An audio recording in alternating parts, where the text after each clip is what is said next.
Hello and welcome to episode 8 of Roll Play Tabletop, where every month our group of friends gets together and plays through a brand new one-shot adventure in Dungeons & Dragons set in the world of Doorway, sometimes with a celebrity guest. If you haven't already, the simple click of the subscribe button, the like button, and the little notification bell genuinely helps us more than you know.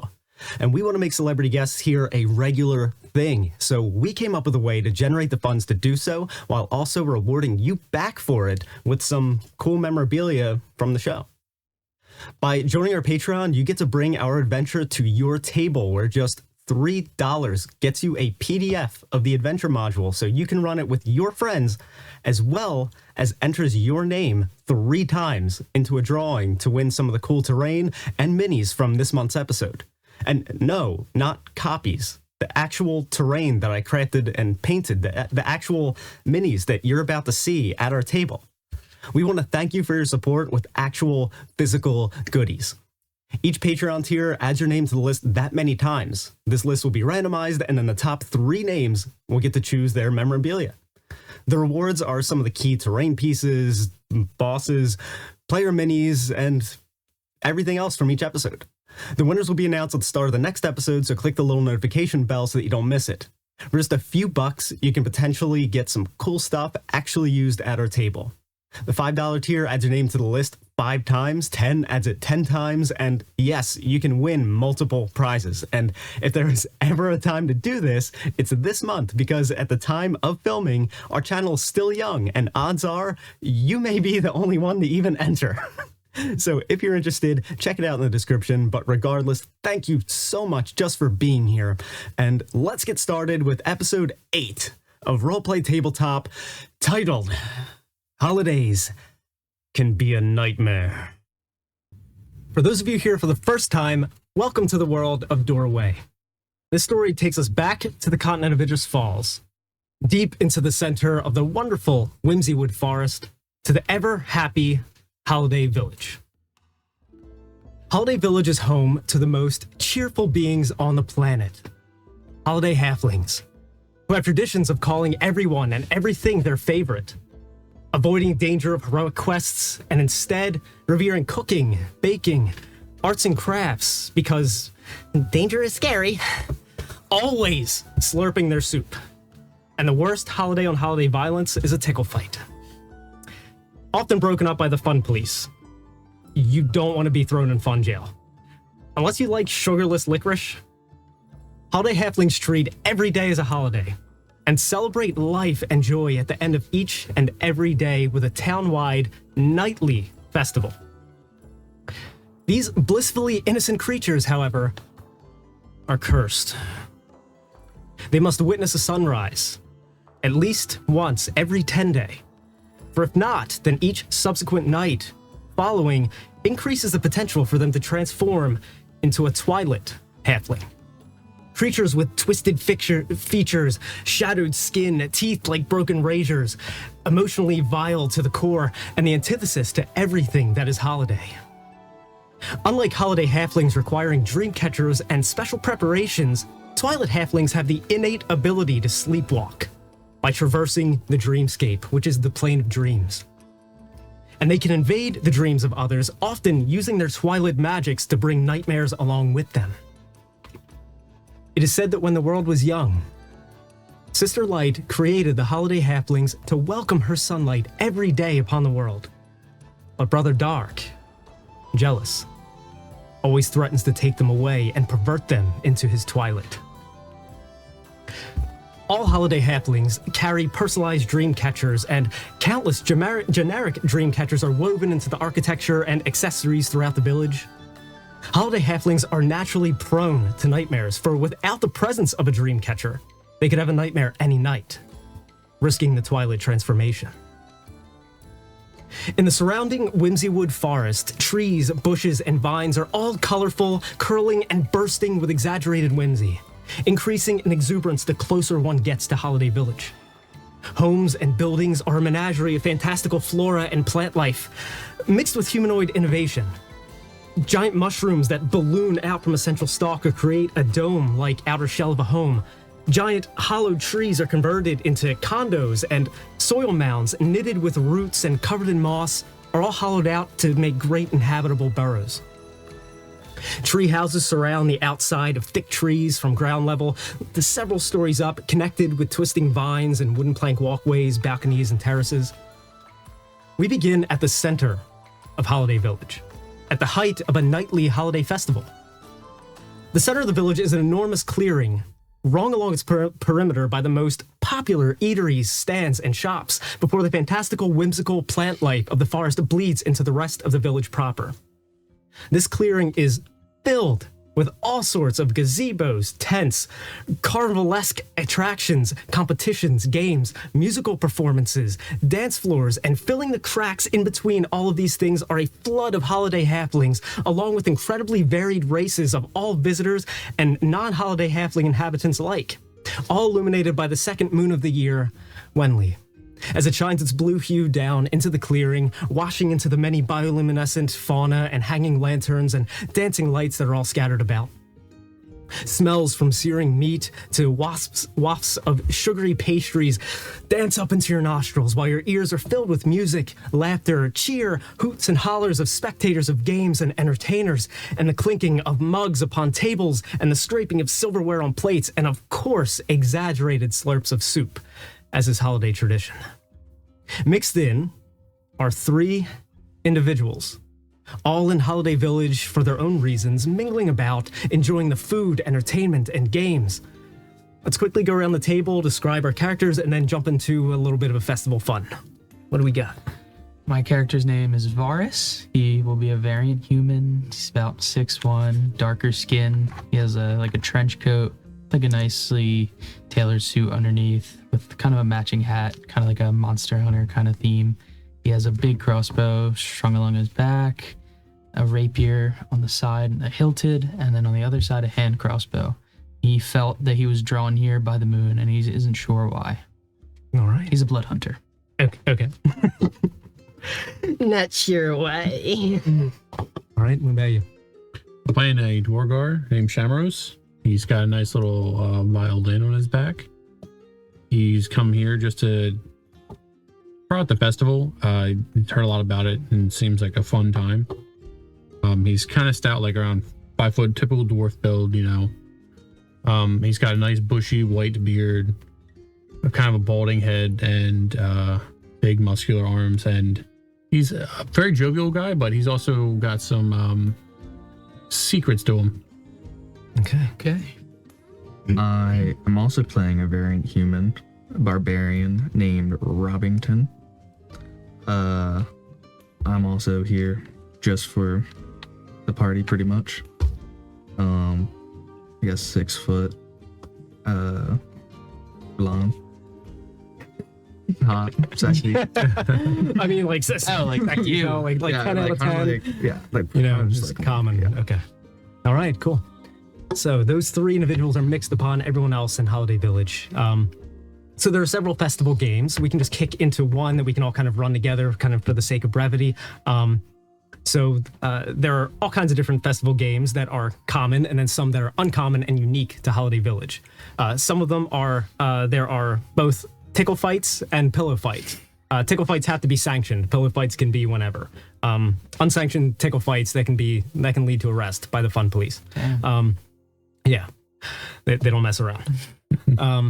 Then there's also Squash the Squash, which is a game where there's a ring that has about a couple dozen squashes, and you have to run and jump on it with your butt to squash as many squashes as you can. Whoever does the most in 30 seconds or a minute wins. And then there's the game that is the quintessential game that a lot of newcomers and other people all alike, especially people who just had a crazy wicked meal, like to play, and it's called Jar of Farts. So how that plays is everybody who decides to play all farts into a jar, then seals it. Then it gets labeled or cataloged by the judges, and then everyone has to mix them up, pass them around the table. Everyone has to give it a sniff, identify whose was what, and then whoever guesses the most wins. So what we're going to do is we're going to play through this festival game in a kind of a quick manner. We're going to pretty much reskin our way that we usually have drinking games. So how it's going to run is there's going to be a threshold that you guys have to beat each round, and it's going to escalate. You guys can roll 2 die to try and beat this threshold. Now this one is going to kind of be a game of intellect, so you can add your intellect modifier And then if you're proficient in anything involving intellect, you can add your proficiency bonus as well. And what we're going to do is you can roll any 2 sets of dice that you can, and you have to beat the threshold. If you match or beat it, then you only have to stack 1 die on the table. If you fail, then you have to stack both the die on the table. If you do beat it, that die that you stack has to be the higher one that you did. So if you did a d6 and a d20 and you beat it, you have to stack the d20. And you're literally going to make a tower of dice. Typically in the drinking game, once it tips over, the first person to do it falls over drunk. For this, it's going to pretty much serve as every one that you beat, that's going to be one that you guess correctly. If it does tip over, then you pretty much bow out, throwing up, and you're out of the competition because the jar that you smelled was just way too raunchy. All right? So what we're going to do is we're going to start each round. Everyone has a bunch of extra dice at the table. You can choose any 2 that you want to do. And we're going to do, we'll see pretty much how it stacks up. We'll see if 5 or 6 successes would kind of, whoever could reach that first, or whoever's topples over first, we'll call it there, and then whoever's the most right wins. So we'll kind of jump right into it. So everybody kind of lining around this giant table. You see that there are about 20 different Holiday Halflings that are at this table. A lot of, there are other tables as well that are all doing this. Surprisingly, like, a lot of people are interested in Jar of Farts. This is a kind of a Holiday Halfling favorite. Some of the ones that are at the table, one that you all know, her name is Falala, and she's very well known to especially outsiders because she loves hearing about heroic tales and stories and everything, and she loves to try to kind of introduce people to the town and all, and she just, her whole theory behind it all is you can never have too many friends. And anyone that you know, anyone that you meet is automatically they are a friend. And you can never have too many of those. She also, again, just hangs on every word that you tell of any stories of heroics or adventuring that you'd ever done. And you guys knowing her amongst the throng of people that are here, kind of like a relative person that everyone's kind of, each one of you guys had met at some point during Holiday Village. She sits across from you guys. Hey, you guys. I ate a whole lot of aspers before doing this, so I'm gonna know what one is mine. Did you guys do anything to prepare for this? I was kind of forced into this. I don't even know what's going on. Really? Yeah, I'll do it for you though. Follow law. That's great. That's wonderful. Say, have you come by the donut hole yet, my bakery? If not, you have to go there tomorrow. I'll definitely be checking. You promise? Yeah. Oh, sugar, thank you. All right, well, best of luck, okay? All right. Oh, and you guys are here too. More of my friends. You're going down. Yeah. Friends most days when we see together. All right. Anything else anybody wants to say or do before we jump into the contest? I'm ready for Martin. All right, everybody farts into a jar, seals it up, mark it your own way. All the judges collect them and mix everything up. They all get passed out, and so go ahead and doing the first one. The threshold you have to beat is 8.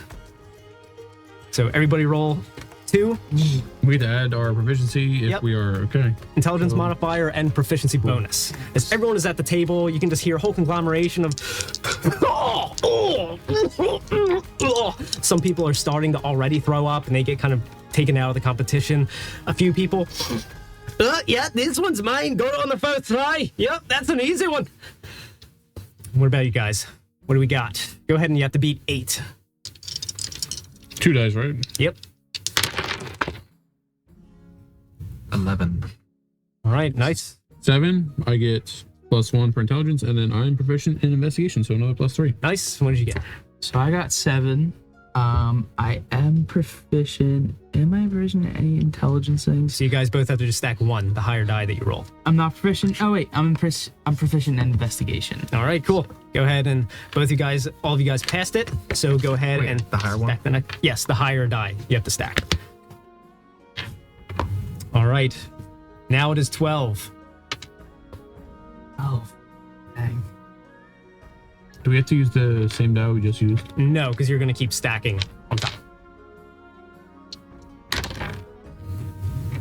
We got 12. All right, nice. We got 14 plus 2. No, all right, you gotta stack both of them 17. on top of your original. Yep. All right, 17. Cool. You just have to stack the 1. All right, so you guys both got 1. Shane, so far the one that you sniffed, I'm guessing it belonged to this one dwarf that was over there. It kind of had this like musty kind of coal mining kind of a thing, and as you did it, and Jack's character Shamros. He kind of looks at it. He kind of looks at the marking that was on it, and he just kind of, it was mine. All right. So that ale. Christmas ale. All right, so next one, 15.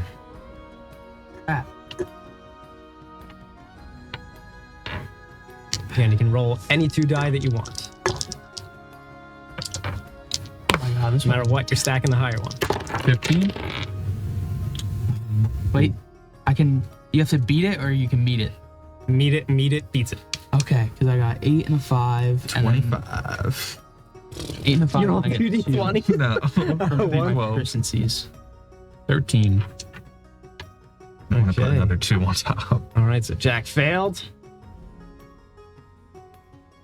You passed. All right, so you're the only one, Varys, with all 3 so far. So the next one, 18.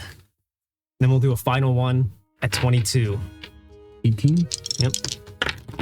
As everyone now is starting to, the table's getting a little bit denser. Everyone is starting to kind of compare them. I should like wade these that. Everyone's trying to march out. Hit my own tower. I did I not. lost. No. Ooh. 1 22. point. 1 point to Falala. 25. I know shit, Aspers. This smells like Aspers. This has to be hers. This is fine. I know it. That guy kind of guesses. He's able to guess it correctly. All right, so what did everybody get? Well, I got a 19, but I hit my dice tower with the dice I rolled. Fails. Say, So I loses. say that failed. He loses. All right, so you, unfortunately, in doing this one, you were not ready for how pungent this one was. And this one, you ingested it. It literally was almost like forced out of the jar, and you were just kind of not expecting it, because at this point, enough people have smelled it to where it's getting a little, you have to sniff pretty hard to even get it. And this one, it was still pungent and potent. And I mean, you even, there might have even been some shit in there, you know? It's like God, way yeah. some- So Oh, you man. guys look over at him, and you see him just right Crying. off the side of the table. All right, now what did you guys get? The -1 intelligence does not help, No. unfortunately. So 11. Okay, you failed as well. And then 25. 25, I nice. stocked mine. All right, so This is why I feel so final one for you two. that's why. DC is 22. I can't make Like it 5 pounds. Dude, I feel like I think this one can roll up there. I should 2d20. wait me out there. anymore. Oh yeah, you can do it. Oh, okay. Yeah, I can give you more. Go for it. What's this one? 22 is the DC. You gotta go 2d20s on that one. I got a 20, but -1's a 19. Oh damn, you gotta stack them both. I would rather have 2d6. 25? Like, oh, I got 23. 23. It's 22. Oh. Oh, I thought it You was fool. 25. I got 25. That's what it was. All right, yeah, you got almost all of them. Oh, I win. All right, so he goes out and he throws up. So the only one left at the table at this point. Let's win. go! And he still Let's go. maintains it. And after he already gets the victory, let's go. Another huff just for a victory. All right. So this guy, already after he wins, he has several other ones. it's never. Bring them all. Falala, she comes walking up to you guys when it's all over. Can't believe it. I got my own wrong. You know, there's Aspers and everything. My butt's gonna be on fire all night, and it was for nothing. Damn. As you guys finish up that festival game and everything, you guys are awarded with some of the delicious Holiday Halfling soup on the house. You're also awarded a little trophy and everything. It looks like a butt with like a plume kind of going out the back, like a fart is a little Nice. trophy that you get. You guys pretty much essentially throughout the rest of the night, you are playing in a few other games, mingling about with anybody. At one point, you guys do see that there was an unsanctioned tickle fight that had broken out. You guys see the leader of the police force, Captain Candycorn, as he comes walking up. He is kind of a little more gruff than his actual age represents. His father had retired from the police force about a year or two prior. He had taken up the mantle, still takes it very seriously, but he looks kind of rather young and everything. Kind of slicked back, kind of long hair. He's a Holiday Halfling, walking up to you in his police attire. Comes walking up. Yeah, we just had to take Tickle Footsies and put him out back. Yeah, Sergeant Jingle, he's watching him. We had to cuff him. And what that means is they get handcuffed with black licorice, and they're taken away from the party, handcuffed with black licorice, and they cannot go out and do anything else until they eat the entire set of handcuffs. Brutal. If it's known that you like black licorice, then they give you a different flavor. Sometimes it's something really sour. But yeah, Captain Candy Corn kind of talking to you guys a little bit. How have you guys been making out? Last I saw you guys were at the Jar of Farts. How did my girl Falala do? She failed on the first one. What? Yeah, it was first Tragic. out. She told me she was gonna be eating aspers so that she could identify her farts. So, what is an asper? It's one of the plants native to the Holiday Village, and it makes your ass burn, but it makes it smell a really particular way, so it's kind of easy to distinguish. But I bet a bunch of other people probably had the same idea, so she might have mixed hers up with somebody else's. Yeah. Is that what's in that beer I've been drinking the whole night? That might have done it. Possibly. If you're an outsider, a lot of things native to Holiday Village might not agree with the old internal plumbing, if you know what I mean. Got it. So anything else in particular you guys are looking to do or anything during the rest of the festival? As this is, again, if you guys are living here, staying here for a while, this is one of many nightly festivals you guys have been a part of. Not really. You would just kind of be walking around, witnessing the festivities, and then just like he feels like something is weird here. He's just like he sees like a big rock on the ground. He just like moves it and checks under it and just like puts it back, or just like opens the top of a trash can and just like looks in and closes it and keeps walking. He's like, what the fuck is going on? Fell over there. All right. Anything in particular you guys want to do during the night? Anyone you want to talk to? Any games you want to play? Things you want to instigate or investigate or anything like that? Or just pretty much summarize you guys having another good time in a holiday festival? I'd be celebrating my victory. I would be just trying to play little tunes and just get everyone a little hyped up. Not like taking like the stage myself, just like trying to get other people like happy and just having a good time. I get them to enjoy themselves and kind of sit back and enjoy them enjoying themselves. Cool. All right. So, Holiday Village doesn't exactly have too many like actual taverns and inns. They are a very, very tight-knit, personable, snuggle up kind of a race. There are places called nestles. And nestles are public slumbering places, essentially. Like, literally, there might be a little grotto kind of in the ground that has all this moss that's almost like a blanket. There's a tree and tree roots kind of overhanging it as shelter and all these little individual cradled canopies. Or maybe a giant mushroom stalk that's also a building on the side, has smaller plumes of mushrooms that are kind of like ledges. That there are literally just comfortable kind of blankets and pillows that are there that people throughout the festival, when they've had too much to drink or too much to eat or they're done for the night, if they are travelers, they just nestle up in one of these public nestles to sleep. Some of you guys could have also known people here that you're living with or sleeping with. In particular, where would you guys be sleeping for the night? Honestly, Varus probably would just find like a good bush to rest behind. Just put his pack above his head. All right, looking for a bush that doesn't have a whole lot of pee behind it takes you a while, but you find one that doesn't smell too bad. All right. I'll lay down my pack and just plop my head on it. All right, and you do find some residual pieces of black licorice that are kind of thrown to the side that are in there. Got it. Pick them up and... Yep, black licorice. Not a fan. All right, what about you two? Where are you sleeping for the night? Probably try to find an inn. Okay. Although I don't know how much money I have. I might spend it all at the... For the most part, if you had no money, you could sleep in any public nestle and you would be okay. I'll go find a public nestle. Save some money. All right. You nestle up. There is, unfortunately, where you are, a giant orc that is sleeping in a nestle next to you. It looks like he'd already been slumbering there for a while. Walking up at first, you thought, because this one is kind of mushroom-based to this nestle that you were in, you thought it was kind of this weird fungal smell. But as you're kind of nestling in, getting comfy for the night, your ears are telling you, nope. It's this orc. He's just farting up a storm, man. And you recognized him from Jar of Farts, and you overheard him saying, Yeah, I didn't think those ass birds were doing anything, so I ate a whole bushel of them. Didn't realize it took longer for orcs to digest. It's gonna be hitting me hard tonight. and you're just kind of like, but I'm already so tired. You crawl in as like a little spoondle. Stick like a clothespin kind of thing on your nose, go to sleep. All right. And then what about you? What are you doing for the night? I would have found a little nestle kind of like a little bit away, like Just not near like a lot of people, but not like somewhere just a little quieter. Okay. All right. So, you guys slumber for the night. Have fun. By the way, I forgot to say, you guys all start with 1 inspiration. If I told you guys that or not. I'm inspired. Yeah, you got absolutely inspired. This fart-based adventure, you got super inspired. All right, so in the morning, you guys wake to quite a bit of commotion. As you rise from bed, don your belongings, and head out, following the ebb and flow of the growing crowds that all kind of seem to head and divert to the temple, which is an open-air circular amphitheater.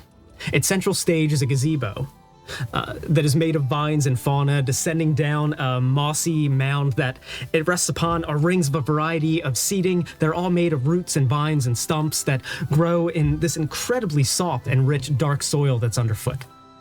The tree and canopy overhead is pulled back and completely reveals the morning light. Holiday Halflings are the only creatures in Doorway that primarily worship Sister Light. They still worship several of the other gods, but in typical holiday fashion, they claim each one of them as their favorite.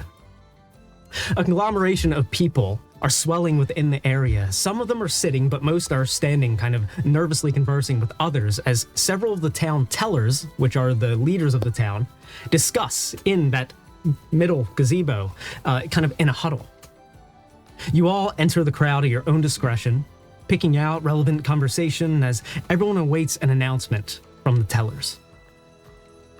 As you guys are kind of approaching this, again, the soft, plush, rich, dark soil that's underfoot, all kinds of these knotty kind of roots and benches that are growing up that you can all sit in. A lot of disturbed Holiday Halflings are all kind of chattering about to each other. Some of the newcomers are all kind of, just as you guys are, kind of curiously listening about, like, what is going on? Is this a normal thing? And again, kind of the ground kind of tapers upward. It begins to get kind of mossy and then turns into this viney kind of open air kind of amphitheater gazebo where all these kind of halflings that are all wearing these similar kind of earthen color, brown and green robes are all kind of talking to each other, kind of hushed and looking all about in the crowd. Do you guys want to just kind of, you guys can be either together or apart, indulge in any conversation, or just kind of listen in on some conversation, or just kind of hang around, just be like, what the fuck, man? What you guys want to do? My guy is definitely nosy as shit. He's definitely trying to like eavesdrop on them a little bit. Kind of like sit around like the side of the building that they're talking next to or something. Okay. I would also be eavesdropping, so I think I would run into him and we would eavesdrop together. Just sitting there like the equivalent of like cup to the door. Yeah. Okay, you guys are just sitting there nonchalantly, just listening. Okay, what about you? Not paying attention to them at all. No? No. Okay, you're just kind of confused. Yeah. He's still like- cuddling with that orc. You're trying, yeah. Yeah, I'm still like, Just sleeping tonight. didn't get any sleep. I'm just, Okay, zombie Yeah, mode. yeah. You're just trying to find coffee. Is anywhere open? Can I just get a coffee, please? Okay. So I would say both you guys go ahead and make perception checks.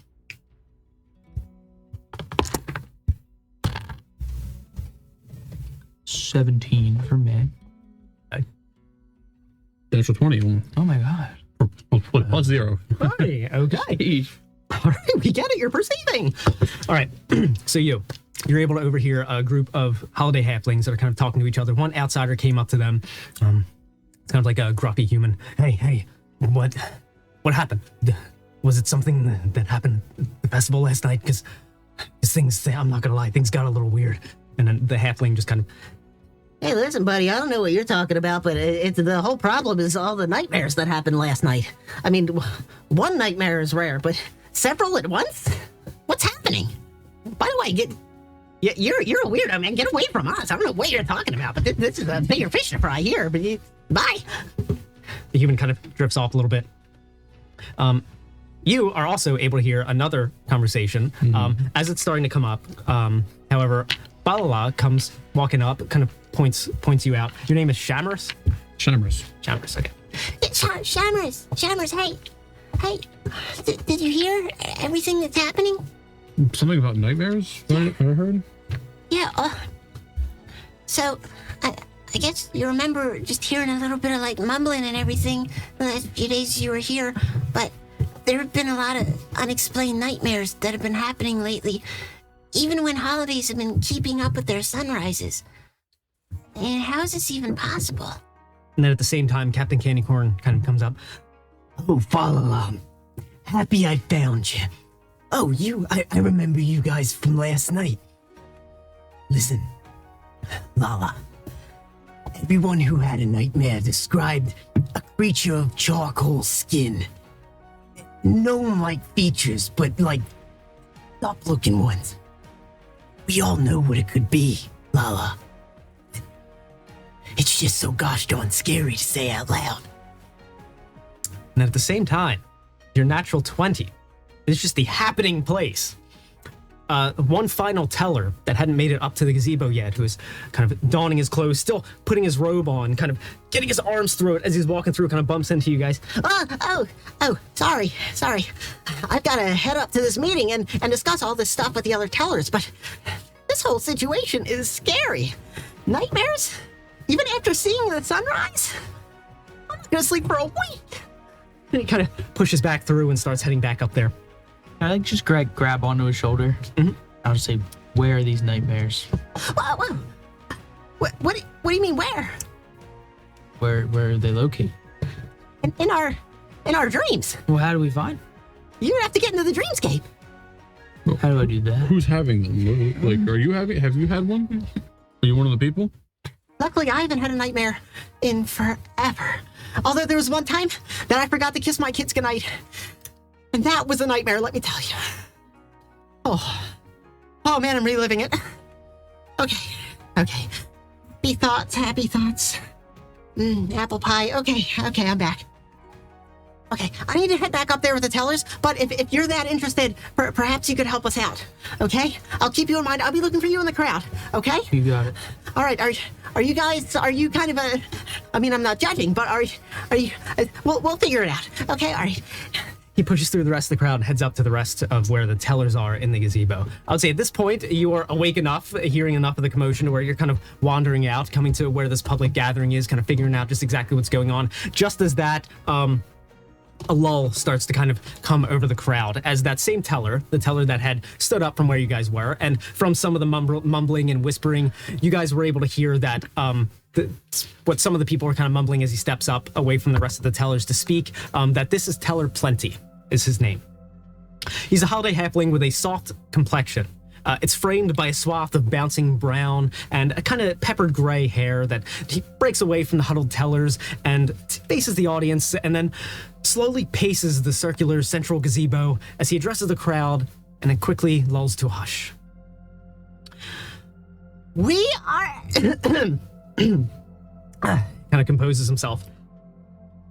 We are holidays. Starts to kind of try and find his confidence. Unlike our favorite treats, I'm not going to sugarcoat this. We tellers have had a growing concern for the unexplainable nightmares that have been happening. But all question has been thrown out the window. After last night, it's clear. This is an attack. The rest of the crowd begins kind of nervously, kind of chattering all amongst themselves. And based on the descriptions and the manner of these attacks, we believe that traipsing about the dreamscape is a Twilit. The crowd erupts, and it takes a while before the tellers are able to kind of quell it.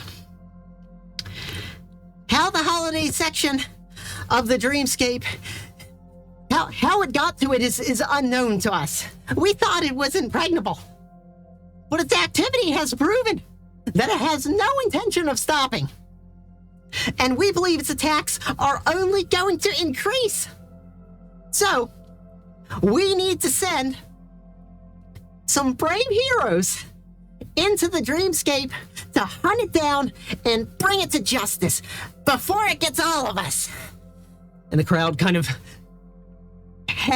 like, yeah, but kind of half-heartedly. Also, a lot of the Holiday Halflings kind of take a step back. Now, I know what you're thinking. We are holidays. We are not heroes.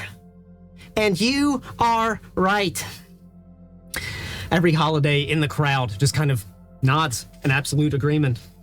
Yep. Who has the highest passive perception of you guys? Mine is gonna be 15. Definitely probably you. Where's passive? Where would that be at? Scroll down. I don't think I've seen it on the app. There. No. You're 9. Oh, 9. Nice. 10. Close. Close. Okay. Man, he really didn't perceive anything. He was absolutely cuddling with that order. Would we know what a Twilit is, by the way? Like, Twilit? we would know. Okay. Yeah, you would know enough being in the Okay. and we can kind of summarize it after kind of like this scene. So you notice that Falala is kind of, when all the other Holiday Halflings are kind of instinctively taking a step back, she kind of stands a little straighter and kind of grips her hands and kind of puffs her chest out just a little bit. Teller Plenty continues. Being heroes is scary. We don't fight things.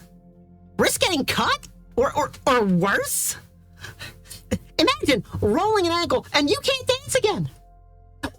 Imagine getting a dragon monster thing bites off a finger and you can't stitch costumes for the Midsummer Masquerade.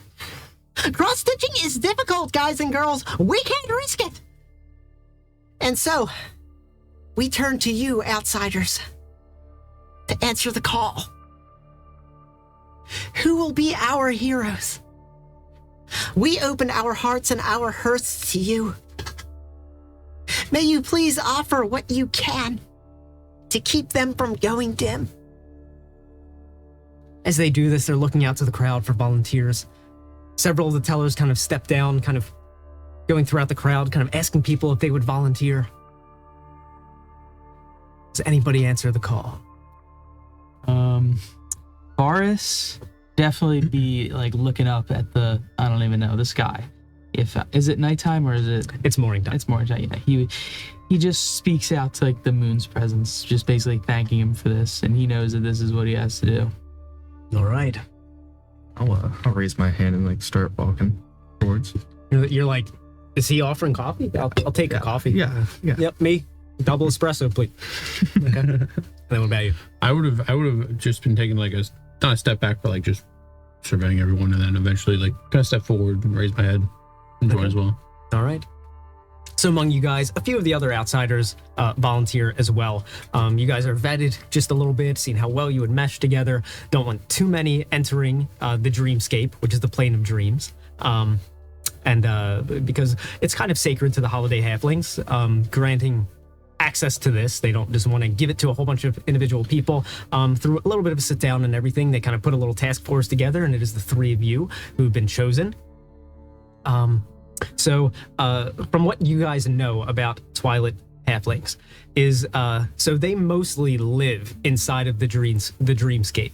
So there is an entire other realm of dreams that the Twilit all kind of live within. It's very, very rare for a Twilit Halfling to regularly be walking about in the world. A lot of them are in the Shades Vale, which is Doorway's version of the Shadowfell. They're pretty common there, as kind of their nightmarish kind of section of the Dreamscape, so to speak, kind of overlaps that realm quite a bit easily, and they're able to sleepwalk quite easily through the dreams of different creatures, and even sometimes go from place to place, depending on the emotion and all the magic that's there that kind of links it, almost like the dream of a location that they're able to sleepwalk to if they're very powerful. These Twilit Halflings, though, historically are just... They are the virus to Holiday Halflings. Holiday Halflings are the most joyful, cheerful, beautiful creatures on the planet, and these things are something that is just eats away at that and exists to destroy it. Twilit Halflings, again, were said to have been made to be the very first harbingers of nightmares. When Sister Light had invented dreams, Brother Dark said, all right, I'm going to create these things called nightmares, and these little fucked up people are going to bring them right to you. And they were kind of the harbingers of nightmares, was kind of how the story goes on how it went. And again, Holiday Halflings, it has been no one from Holiday Village alive has experienced a Holiday Halfling turn into a Twilit. It is very rare. Usually several times a week, they watch a sunrise together. It's rare for one to go a 10-day. Holiday Halflings that are out in the world keep their dream catchers with them at all times, their totems, and they always make sure to witness a sunrise every 10 days should they venture off away from Holiday Village. but it's very rare for one to turn into a Twilit. And Twilit can reproduce and everything themselves. They're trueborn Twilit. There's an entire Twilit society in the Dreamscape.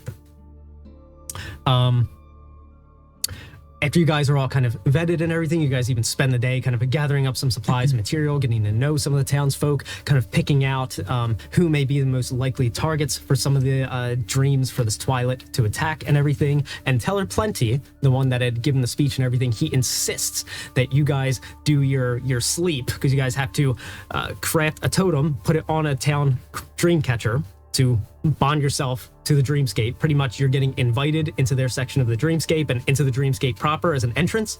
You're going to craft a totem to represent you, stick it onto a dream catcher somewhere in town. It has to be one that isn't already personally bonded to someone. There are a lot of generic ones just all throughout town. And then you guys are tethered to the Dreamscape. The next time you go to sleep, should you will it, you can manifest inside the Dreamscape and try and pick out which dream the Twilit may be manifesting, and you guys can try and chase it down. So Teller Plenty insists that you guys do it at he and his wife Jubilee's house. They've gotten so homesick since their kids moved out, and they would love to have some heads nestled in their beds. And should you guys even resist, he uses his Teller's authority. It must be at my house. Okay. Almost to like a crazy degrry. Do we all share a bed, or? Oh no, they have a bunch of they had 6 kids. Okay, thank you. So if you guys want, we can go ahead and skip to just before your beddy bye time. Oh, sounds good. Okay, all right. So again, throughout the day, you guys all kind of prepare, get ready, get to know everybody and everything.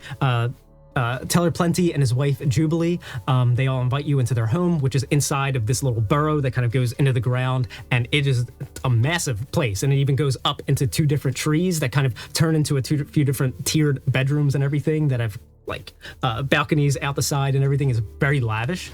These bedrooms though are kind of deeper into the ground. There's a little natural light that goes out through a few like ceiling windows that some of the starlight and blue moonlight kind of comes down through. Before you guys are all nestled in and everything, he brews some tea for you guys. He's wearing like the traditional like striped nightcap and everything as he comes walking in with this cup of tea along with his wife, who's wearing a matching outfit, Jubilee. She comes walking in behind him as the tea is all clanking. This isn't a part of the process. This tea is just so gosh darn good. I could never forgive myself if I let you leave without tasting it. Here you go. Thank you. Here you go. Here you go. Oh, you've got I might have to get you a bigger cup. You've got quite the belly on you. But if you need more, just let me know. Hey, there you go. All right. He's a big barbarian. I mean, no offense. I'm so sorry. I didn't mean to offer any offense. I'm really sorry. I was really insecure about that. It's okay. Great. Now I'm probably going to have nightmares. Keep an eye on me, okay? When you go into the Dreamscape, because hurting somebody's feelings will give me nightmares. All right, I need some of this tea. Look at this before I drink it. They start kind of sipping it a little bit. The crackling hearth is in through the living room behind you guys. You can hear it still kind of crackling out, illuminating the room a little bit. Again, kind of the moonlight illuminating it as well. Sipping it, Jubilee. Is this the essence of Nestle root? That it is, Jubilee. Oh, you're just the cheese to my macaroni. How did I get so lucky? As you guys are all continuing to just sip the tea, just kind of waiting, like, can we just go the hell to bed? Can I try to? How much does the teller know of the Green World? Is this guy like really important? He would know quite a bit. I just wanted to like take him to the side and try to talk to him and see if he can just impart me as much knowledge as he knows, maybe even more that he hasn't told like other people, like of the Dreamscape in general, and just like the mission. So you're literally pulling him to the side. Yeah, we're just met, like had a little tea with him, and Okay. As you kind of pull him to the side away from the room, he kind of. Oh, are you asking me about Nestle root? Because it's native to the Whimsywood Forest. It's actually referred to as the testicles of the tree. Very potent stuff. I'm sure your Nestle root is, very detailed history and used for many things.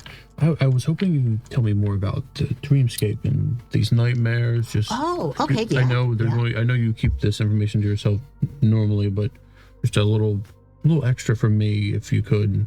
We're trying to protect these kids, and you don't want anyone here to have nightmares or anything. Well, Let's talk to him. yeah, sure. Okay. Well, the dreamscape is quite the expanse that is easy to get lost in. I mean, it's essentially an ether that has. It's been a long time since I've been there, but you're kind of floating. And the holiday dreamscape is beautiful. It's beautiful. Plush pink clouds and dancing blue and orange and sorry, I got sorry. What he essentially describes it as is when you go into the dreamscape, especially as a visitor, you're first going to be riding on what's essentially like a river. This river, though, is not water. It's something that's kind of just coasting and carrying you gently along. And depending on what area of the dreamscape you are, you're going to be in the Holiday Halfling section, which is all beautiful whimsy. It's influenced by the dreams and dreamers that are all around them. And this river, if for the very perceptive, which Holiday Halflings are already aware of this, we can tell you, this river is made of all these individual tendrils. Imagine each is an individual silk of a spider web, almost, that is moving. And each one from this river eventually branches off. That just goes out into the ether, and that goes to somebody's dream. And this entire river is made of dreams and links to them. And this river, so to speak, that's in the Holiday Halfling section can take you to any Holiday Halfling's dream. But if you were to stay on this river for a while, and if you had some kind of a grasp of the dreamscape itself and kind of practiced on its sciences and its mechanics and how to navigate it and how to will yourself to where you want to go, as a lot of navigating the dreamscape is will. You could almost sail it the same way that a pirate or a ship captain could sail across the ocean. And you could travel and traverse the dreamscape and explore all kinds of crazy different lands that are within the dreamscape itself. And you could just go to other people's dreams, like if you maybe know someone's location or know someone well, or yes, again, you would have to have the will to do it, and you would have to be very strong-willed, pretty much, to be able to do that, and well-versed in the dreamscape to be able to identify this one tendril amongst a bundle of millions of them. How much control can someone get over one of these dreams? Can like it just be like full control, like almost like something maybe like a dungeon master looking over a table and deciding everything that happens type stuff? Or could they even be like insert themselves in and then influence those that way? That could potentially happen, yes. Very good. This guy's creeping me the fuck out. I believe that's one of those board games that one of my children used to play all the time. He was a complete dork. Oh, I think it was called Mousetrap. That was a good one. That one took too much skill. No. All right. No, it's just hanging with everyone. All right, so with that, you guys all drank your Nestle Root tea, made all of your totems, and you all placed them upon a town dream catcher, which, by the way, what were all of your totems? Something that just represents you. A naked bear. A bear? A naked bear? Yep. Okay. Wow, what an original idea. You definitely just thought of that, and I did. no influence. He's a barbarian. He's like, you're a bear barbarian? Yeah. He's a bear. Nice, okay. What about you? I'll do like it's a mockingbird, but it's like got like zebra stripes of yellow and black instead of like white and black. Okay, cool. What about you? It's just kind of like a crescent moon with like a bolt going through it. Okay, cool. All right. So with that, they tuck you guys in, like literally, like tuck you in, the same way that a parent would. Roll for comfort. He kind of leans over you guys. You can smell the bitterness of the Nestle Root in his breath as he kind of leans over, kind of whispering uncomfortably in your ear. Now your totems are all tied to the dreamscape? Sure. I think so. Mm-hmm. You tell me. Then you're tethered. All that's left for you is to drift on off the Tear Town and see if they have room for 3 more drouthy ducklings. They kiss each one of you on the forehead. Oh my god. Tuck you in one more time. I never have slept better in my life. Yeah. And then slowly close the door. You can hear them kind of muffled talking as they start to walk away from the door. Do you guys mind if I put some gray noise on? To help you sleep. I have a sending stone that could... Yeah. Waterfall. Yeah, like an artificer where it's like they just makes that sound. Yeah. Little Okay. object. Yeah. All But it's just like mining. With that, you guys begin to drift away into sleep. Your consciousness is aware. So, ultimately, it's almost like you're passing through a veil. You float into an expanse of plush, pink clouds and dancing blue, yellow, and orange motes of emotion. The breeze that brushes against you as you float is gentle and warm. The ambient sounds emanating from all around are echoes of children's laughter, chirping birds, and delicate notes upon harps. Smells of soups, pies, fresh rain, and vanilla swirl within your nostrils. Everybody make a perception check.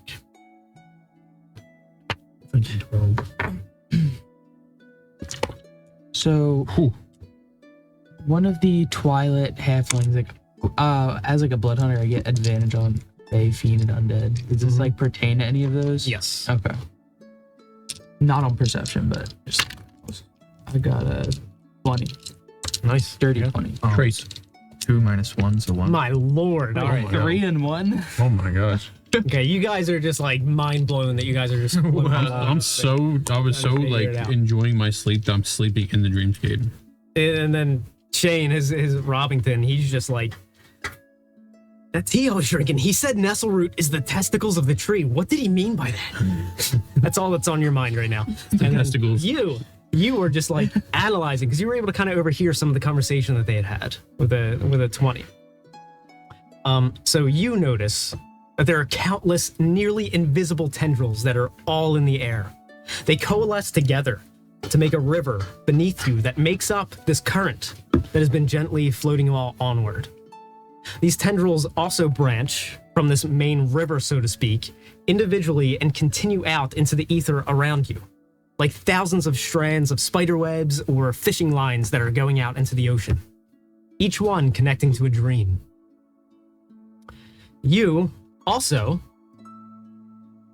the understanding that this river is but a small branch that leads to an ocean, that one could perhaps learn to navigate and sail just as an experienced ship captain could, seeking out individual tendrils, connecting to targeted individuals' dreams, in addition to exploring the wilds of the dreamscape itself as a whole. And you, for a moment, can kind of like comprehend that. But what would happen if I were to like just go into someone's dream? Like, is it like I can just kind of real quick go in, like peek in, and then like peek out and keep going, or is it kind of like I'd have to like completely stop and then divulge fully into like some dream, or is it kind of just You can try and do whatever you want. You want to try and do something? oh, we're all just going down? I'm just gonna peek into. I'm gonna see if I can peek into like whoever's dream. Essentially, as you guys are getting carried on by this kind of like bundle of these kind of silky tendrils that are carrying you onward, you can, if you run your hand along the side, you can almost like you're brushing across all of them as you guys pass, and you can kind of feel where they're all branch out. If you want to, you can try and grab onto one. I will, even for just like a second, to see if I can like pop in. Okay, make a Constitution saving throw. Oh, shit. It's a fun one.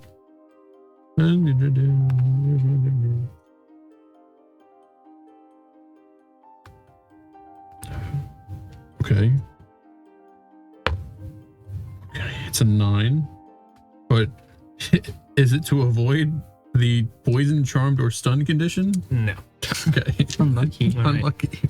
All right, so the first damage of the adventure, you take 7 psychic damage as your mind is kind of racked. It's almost like you just felt static electricity kind of go through your body. In that moment, you did see a flash, almost like you were omnipotent looking down at the scene as you saw 2 individuals. One was a male, one was a female. They were playing on this, it almost looked like a sports, like a court, but you can't make out what sport they were exactly playing. And it was elevated. pickleball. It was like elevated on a plateau.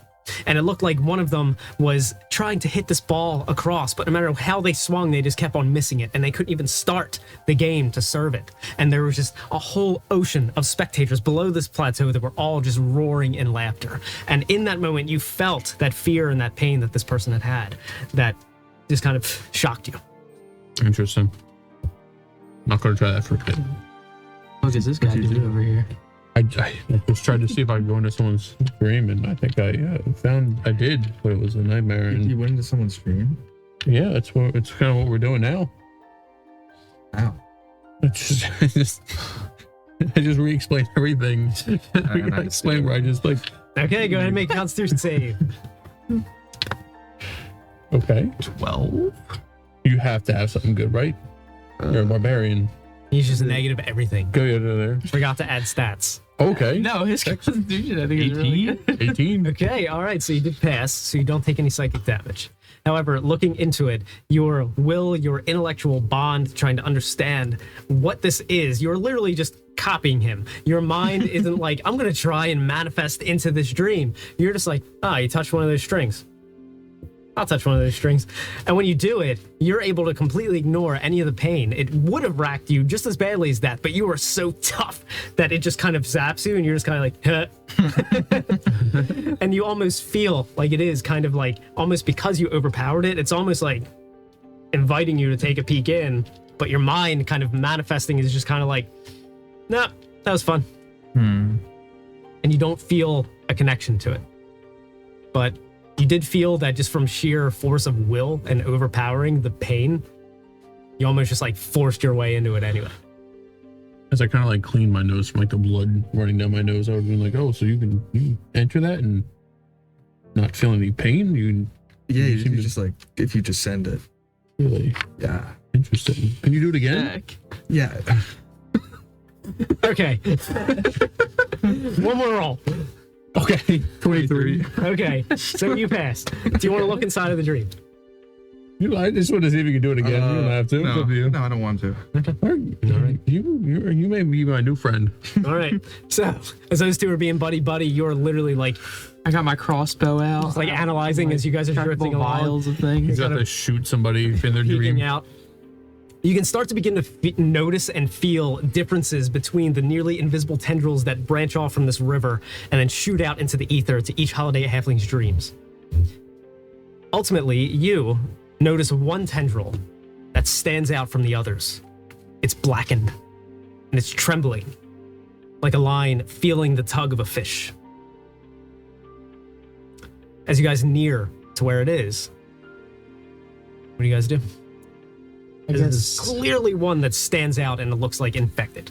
Yeah. What kind of? After looking at that, he'll kind of get like ready for a fight. He'll get out his crossbow. He'll like pull around his quiver and slice his hand using Crimson Right. I'll take 1d6. I say we send this guy in 6. first. He knows what he's doing. He's a genius. Yeah? Yeah, man. I don't think I've ever met anyone like as smart as you. You think I'm And smart? when he Yes. cuts his hand, he lets some blood like run onto the quiver. There's like an emblem of the moon with the bolt through it, Okay. and it kind of just starts glowing with like moonlight. And Okay. he has his Crimson Right on his crossbow bolts. You guys are such a varied party. This dude is just like muscle fucking his way through stuff. He's trying to like figure out, he's like, there's a story here, man. I'm gonna figure it out. And then he's just like, All right, you guys, I'm gonna figure out what this son of a bitch lives. I'm gonna drink his blood. I like it. I'm here for it. It's accurate. All right. So, you give the line a tug. Is like, can I look like towards the line and see if there's anything like further down? It just goes off into the ether. Trembling, blackened. Oh, I guess I'll ready his crossbow and kind of try to tug on it a little more. All right. Expecting us to find much trouble?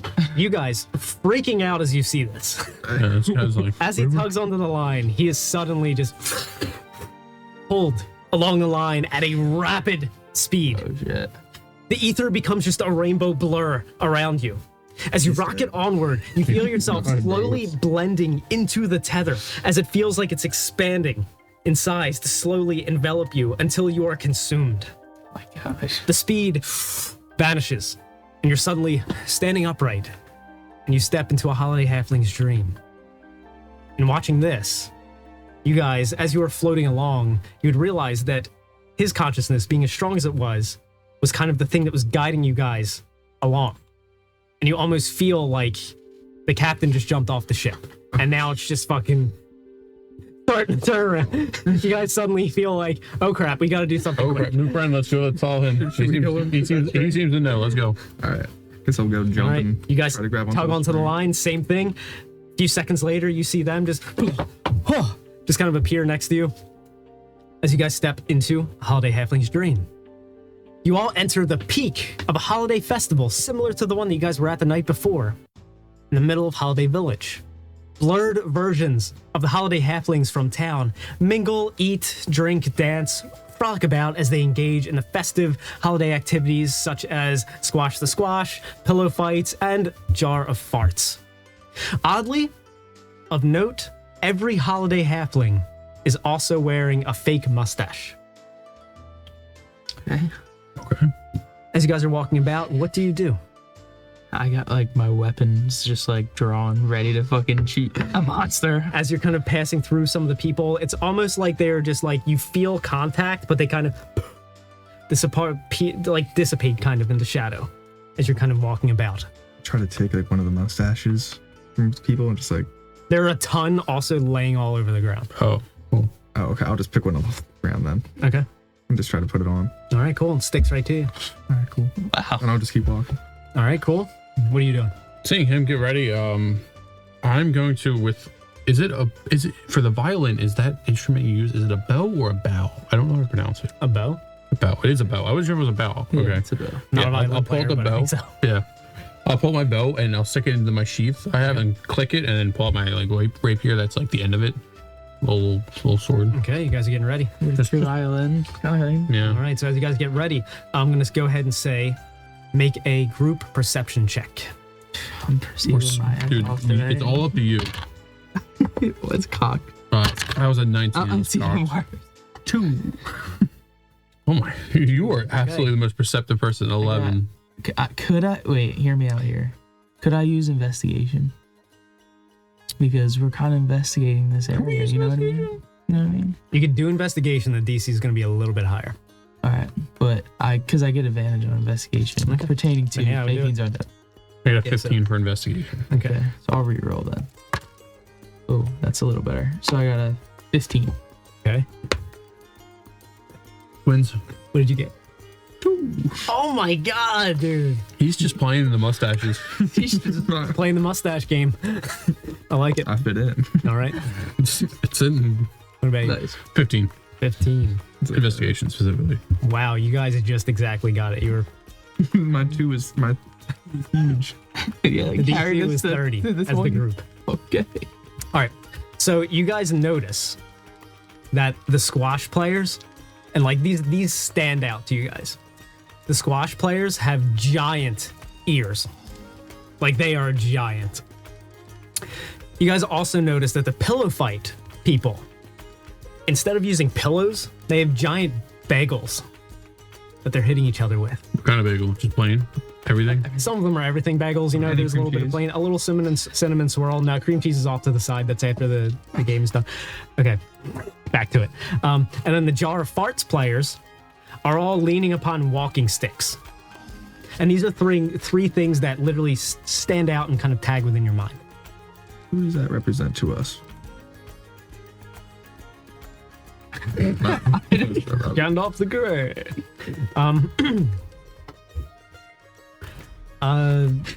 If you guys are kind of investigating about and everything to discover all these things, you do hear a sound, a voice that is more fabricated than the rest of all the other kind of ambient sounds of all the other people that are there. And Falala kind of bursts through to the crowd to where you guys are. And you notice that she is as fully formed as you guys are. Oh, hey, enjoy the festival? I'm having trouble. Who are you? You don't remember me? Who in the world are you? Oh. Oh, Robington. Okay, wait a minute now. Who are you? Okay, is he a wizard or something? How's he doing this? He's the smart person I've ever met. He may be. Anyway, you guys, I'm having trouble finding the secret moose. Somebody, I forget who, told me that I need to find it. Maybe it's at the bakery. The bakery! Oh my gosh, what time is it? I have to get to work. And she quick starts to run away, bursting through the festival and running to about a block in where her bakery, the Donut Hole, is. And as she leaves, almost like the dream is kind of self-manifesting around where she is, everything else that's around where you guys are gets very blurry. It looks like this may be her dream. Oh, I started chasing after her. All right. Wait. All right. So, as you guys chase after her, bursting into the bakery, you walk into an exaggerated version of this little small shop that she has in reality. It's 30 feet north to south by 60 feet east to west. The entrance is a single oak door on the southern wall with a welcome bell that chimes when you guys open it. The room is scattered with dining tables, with the layout forming a sideways U around the baking area and the checkout counter that's to the left. Behind the counter is all the baking equipment, barrels and sacks of all the main ingredients, and working tables for rolling dough and mixing batter. The tables that the customers sit at are harvested tree stumps that re-knitted into the ground with roots that curl back up to form all the seats. Vines dangle from the wooden plank ceiling with blooming symphony-suckle flowers that glow with a warm yellow light. Symphony-suckle flowers can bloom anywhere and feed upon symphony rather than sunlight and water. And symphony is a form of magic unique to Doorway that it's influenced by emotion. It's emotion magic. Roughly half the tables are filled with blurry, shadowy manifestations of patrons that are eating a mix of pastries, pies, cakes. The sounds of mingling patrons and conversations is a pleasant chatter in the air, and the warm smell of ovens baking treats welcomes your noses with a hug. As you guys enter the bakery, you notice two things. Just like the rest of the dream around you, there are fake mustaches scattered all over the floor. The second thing you notice is that the blurry customers mingling about are all like as background folk are kind of given a bit more substance than those at the festival part of the dream. It looks like if you bump into them, you might feel it. And they too are all wearing fake mustaches. God. What you guys do is you first enter. That's kind of first enter, the first few seconds analyzing the room. That's kind of what you guys notice. And we're in a bakery. I would ask both of you, what's your favorite dessert? Favorite baked good? Like bagels. Oh, Bagels are pretty good. Respect it. I really Although I like prefer macaroons. plain white bread. Man, adventurous. Okay. As you guys are kind of bantering about what kind of things you should get, another humanoid stands out as having much more substance amongst the many patrons that are seated at the booths and tables. A server, who at first glance appears to be a woman, with her face shrouded in a large bonnet, her hands covered in white gloves that match her bustly black and white server's dress.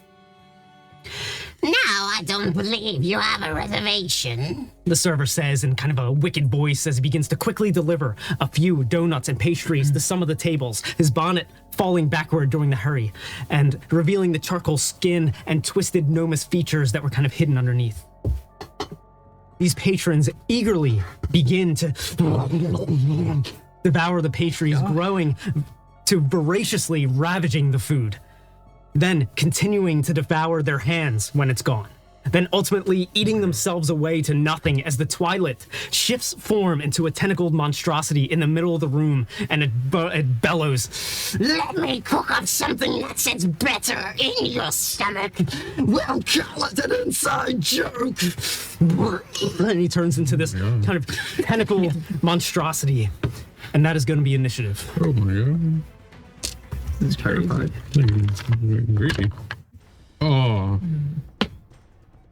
Oh, I was too busy asking you guys questions about the bagels and the bread. I was ready. I was not ready. Right. And you guys can be wherever you want. Okay. I got a 17. Yeah. What did you guys get? I got a 4 total with a natural 1. Yeah. I was too busy looking at the big goods, which no one asked me my favorite. I would have said coffee What roll. was your favorite? It's too late. You think Plain white bread. You think she would have macaroons? Or too fancy? That seems like a fancy enough place. I could have macarons. Okay. I'm sure she makes it. So where do you figure it guys want to be positioned? By the entrance, I guess. I would have been like, Quick question. These, I'm assuming, are opponents. So they are shadowy patrons that they were the ones he didn't Okay. deliver it to everybody. Oh, I So see. not all of them Got ate it. themselves, but they're kind of shadowy patrons that are there. Okay. And the fact that they're minis kind of gives some kind of a hint. I'm so distracted with my natural one. I probably would have had my back turned and looking at this guy eating himself. Okay. Right. Where would you like to be? Honestly, I would be. That's me. Roll. Honestly, I feel like Is that I'm in a good Yeah, spot. Money back. I think I'm in a good spot. Which one are you, Shane? Am I a little dwarf? I guess. Which one? I thought that was a am I? dwarf, and I moved it. I, Am I that the was a dwarf? little Yeah, guy. that's you. You're the dwarf. Oh, okay. I guess. Didn't realize your hair was white when I painted it. My bad. No, it's okay. This guy's got a hood anyway. Okay. Am I the cowboy hat? No. That's No, that would be D. No, wait, you're the redhead, right? You're the Yeah, you're the guy I kidnapped. I don't know why I thought I gave that to you, and then I was looking at the gnome and that. All right, so Falala is behind her bakery, and what you can see from her is that she currently is wielding a baker's roller. Is what she has in her hand as she comes kind of bursting out. Hey, what happened? Oh, sugar, look at this guy. And I'll roll also initiative for her. You got very high initiative. 9. Okay, who got a 20 plus? 17 for me. All right, so Falala is going first. You got you. Dream. What did you guys get? 9.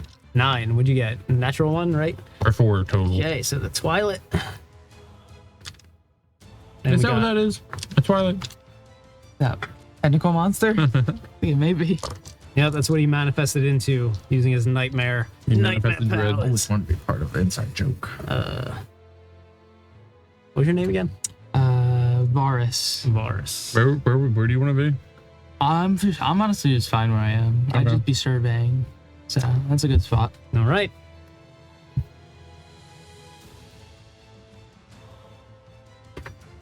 Okay.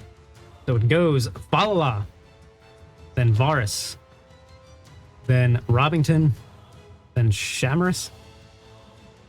Keep on forgetting your name. You know I have it written. down. Shamrus is okay. All right. All right. So When does the enemy go? oh, the Twilight goes after Dean, after Varus. Okay. So Falala is gonna start. She's gonna do her move.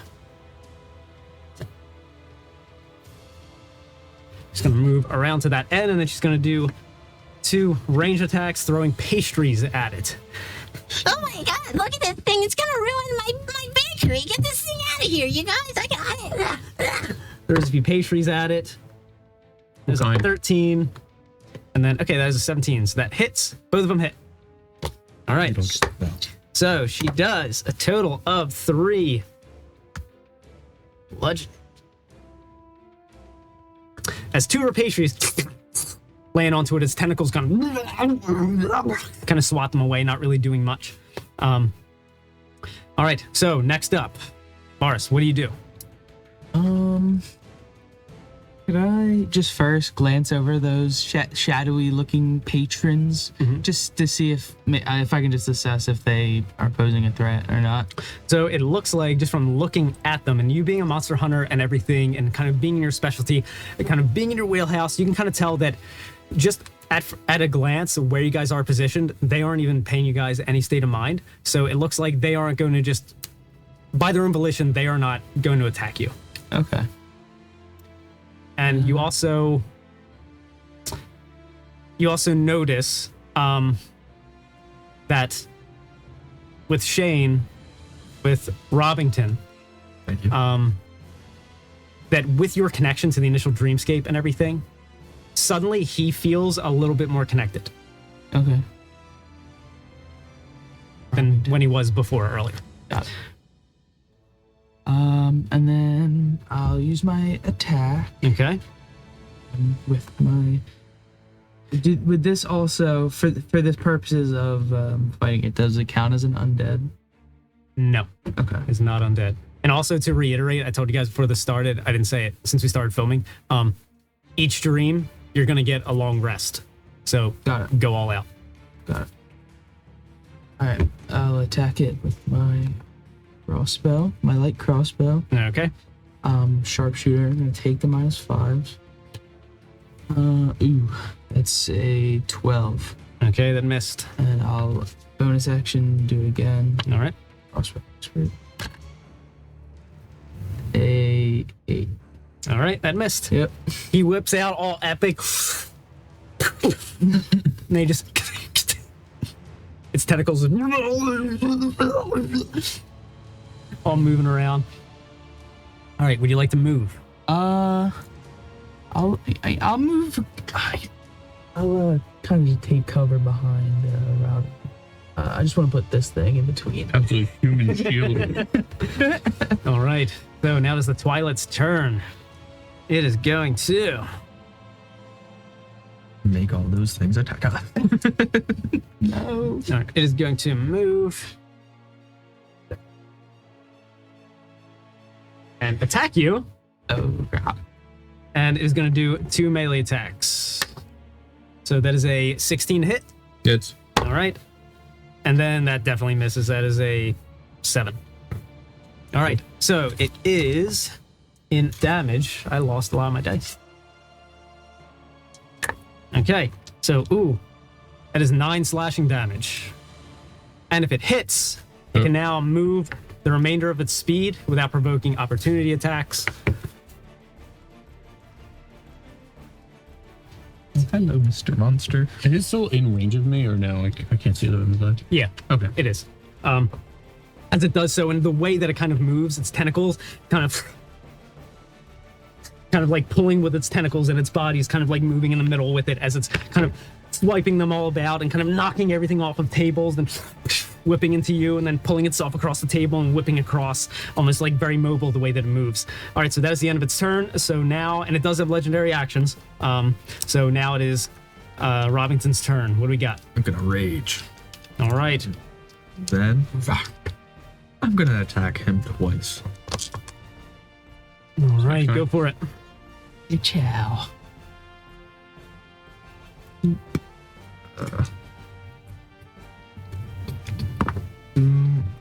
22 to hit, Okay, that hits. and 11 to hit. All right, Does that second one hit? that misses. That would be 17 damage. Okay. All right, so as you do so, big mustache kind of almost coming half unglued as you swing, able to dig into it with your axe. Swing it again, and you go to swing this time, its tentacle pulls it out of the way, your axe swings, you miss overhead. All right, is that the end of your turn? It is. All right, Shamrus. And actually, at the end of your turn, it's going to make 1 melee attack against you. Gets advantage because you're raging. Scream at it. And that is a 24 with advantage. Also 24. Did you attack twice? I missed. Yeah, you missed Oh, the second that's one. fine. Okay. Okay. And it does 3 slashing against you. Halved. So 2. Yep. All right. Shamrus, your turn. After getting hit by that and kind of surprised by it, I'm gonna, and it seemed like trying to move away, I'm gonna like steady myself. As a bonus action, I'll use steady aim to give myself advantage. Actually, do I even need to do that? Because it's in. Do I have advantage because he's engaged with? Yeah, he Robington? is flanked. Yeah. Okay, well then I will do that. So I'll just get advantage and then swing. Thank God for with the advantage. Okay, that should be a 17 to hit. Okay, that hits. And I'll just stab my little rapier. All right. You notice as you do so, you swing, and unlike when Shane had attacked, you come in. You know that you connected, but after you stab him, you pull it out. There's nothing on it, and it looks like you didn't do anything to it.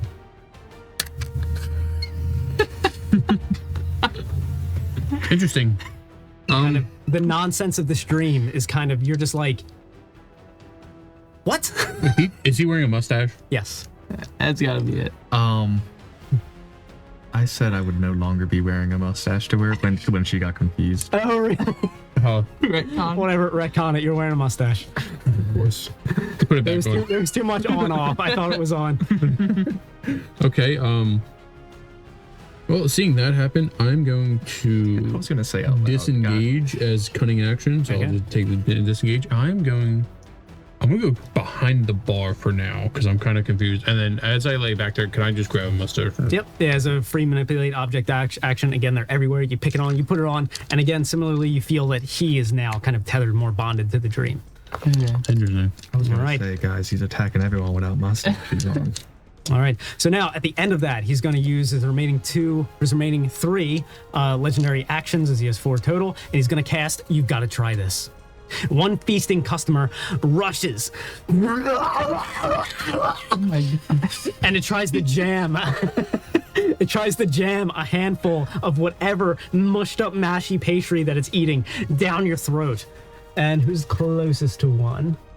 It would technically be what's her face. It would be Shane or I or accept say the Jane. jam. I accept it. our I'd say that friend one. Falala. As you're closest to it, it pulls it toward you. So it just comes running at you, trying to jam it down your throat. You're just kind of fighting it off, and it's just trying to jam the stuff down your throat. It's a DC 14 strength save. Okay. I would think God would be clean at those. The roll was a 9. You're raging. 4. 3. But the first roll was really good. 13. 13. You failed.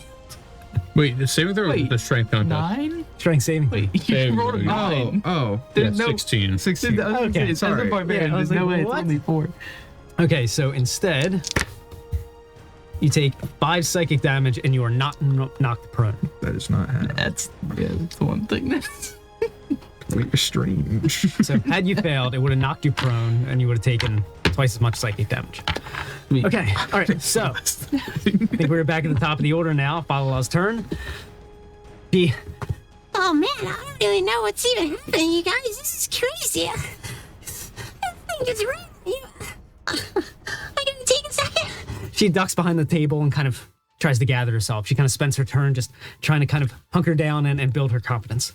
So now going to Varus's turn, what do you do?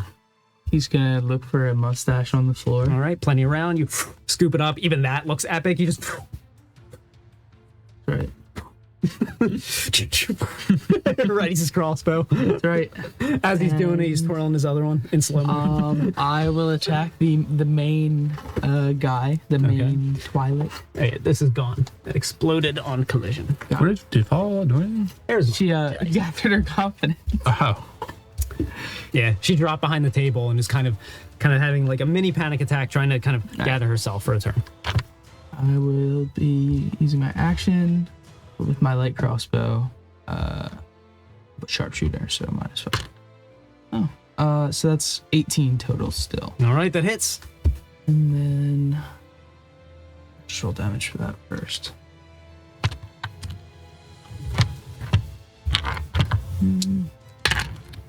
It's gonna be 9, 5 of which is radiant damage. That Okay. matters. And then, as a bonus action, I will use the Blood Curse of Binding. Is it large or is it bigger than large? It's large. Okay, so I can do it. As a bonus action, you attempt to bind a larger or smaller creature you see within 30 feet of you. Strength save of 13. All right, it's got a 16 total. All right, it passes. And then I will kind of move straight around behind Rowington again. Just did like, Right. pump her. Yeah, I was like, what is he doing? She like smurfed the first turn. As you do so, you start to see in between turns Falala kind of gathering herself. She looks over, she sees all the fake mustaches on you guys. Mustaches, of course. A person's identity is most recognizable by the upper lip. She holds her finger over her nose. You have no idea who I am right now, do you? It's me. Stick my head at her. It was me the whole That time. got me. You're like a magician. I'm not gonna use magic or anything. You can see from that she's kind of like out of her funk and everything, and kind of next initiative count, she's probably going to be a part of it. So after your turn doing your damage, the dream kind of freezes in a stasis almost. You guys kind of feel in a slog and you can't move. The Twilit's form kind of congeals into a shadowy black blob that kind of jitters and pulses as it struggles to maintain its illusory dream form. In a mix of deep guttural bellows layered with a higher-pitched, scratchy voice, a corny joke filters through the air. Falala panics as she can still kind of move about freely. The joke that you guys hear: What are bears without bees? He said, what are bears without bees? Going down the initiative order, each one of you guys are going to give an answer. Oof. Starting at you at the top. What are bears without bees? What are bears without bees? I don't know. Hungry. All right. You take 5, all of you guys, take Damn. 5 psychic damage. As the dream kind of just short circuits your brain, almost like you just got a brain freeze for a second. You're cackling. What are bears without bees? Yeah. Bears. They're heirs. Yeah. Hairs. Bears without bees. Yeah, that's Yeah. good. Bears. Pronounce it a little differently. What is Ears? spell bears, please? Ears? Ears. There you Yeah, go. it's ears. As you say it, as you say so, the dream just kind of like shatters. The amalgam that was kind of in the middle just kind of breaks apart, and all these tiny black ears that start fluttering all around the room, and you guys get 1 free turn before it is going to reform back into its body. So you guys all have 1 free turn to do whatever you want. Can we hit it, or like is it? It's essentially off, Oh, as it's Got it. all these little ears that literally like you're almost like pushing through it as you're trying to navigate throughout the room. All right, I'm gonna go sprint up to this dude and like grapple him and take off his mustache. Okay. All right, yeah. In doing so, you grab onto it, take off its mustache. It doesn't really resist you and kind of disappears.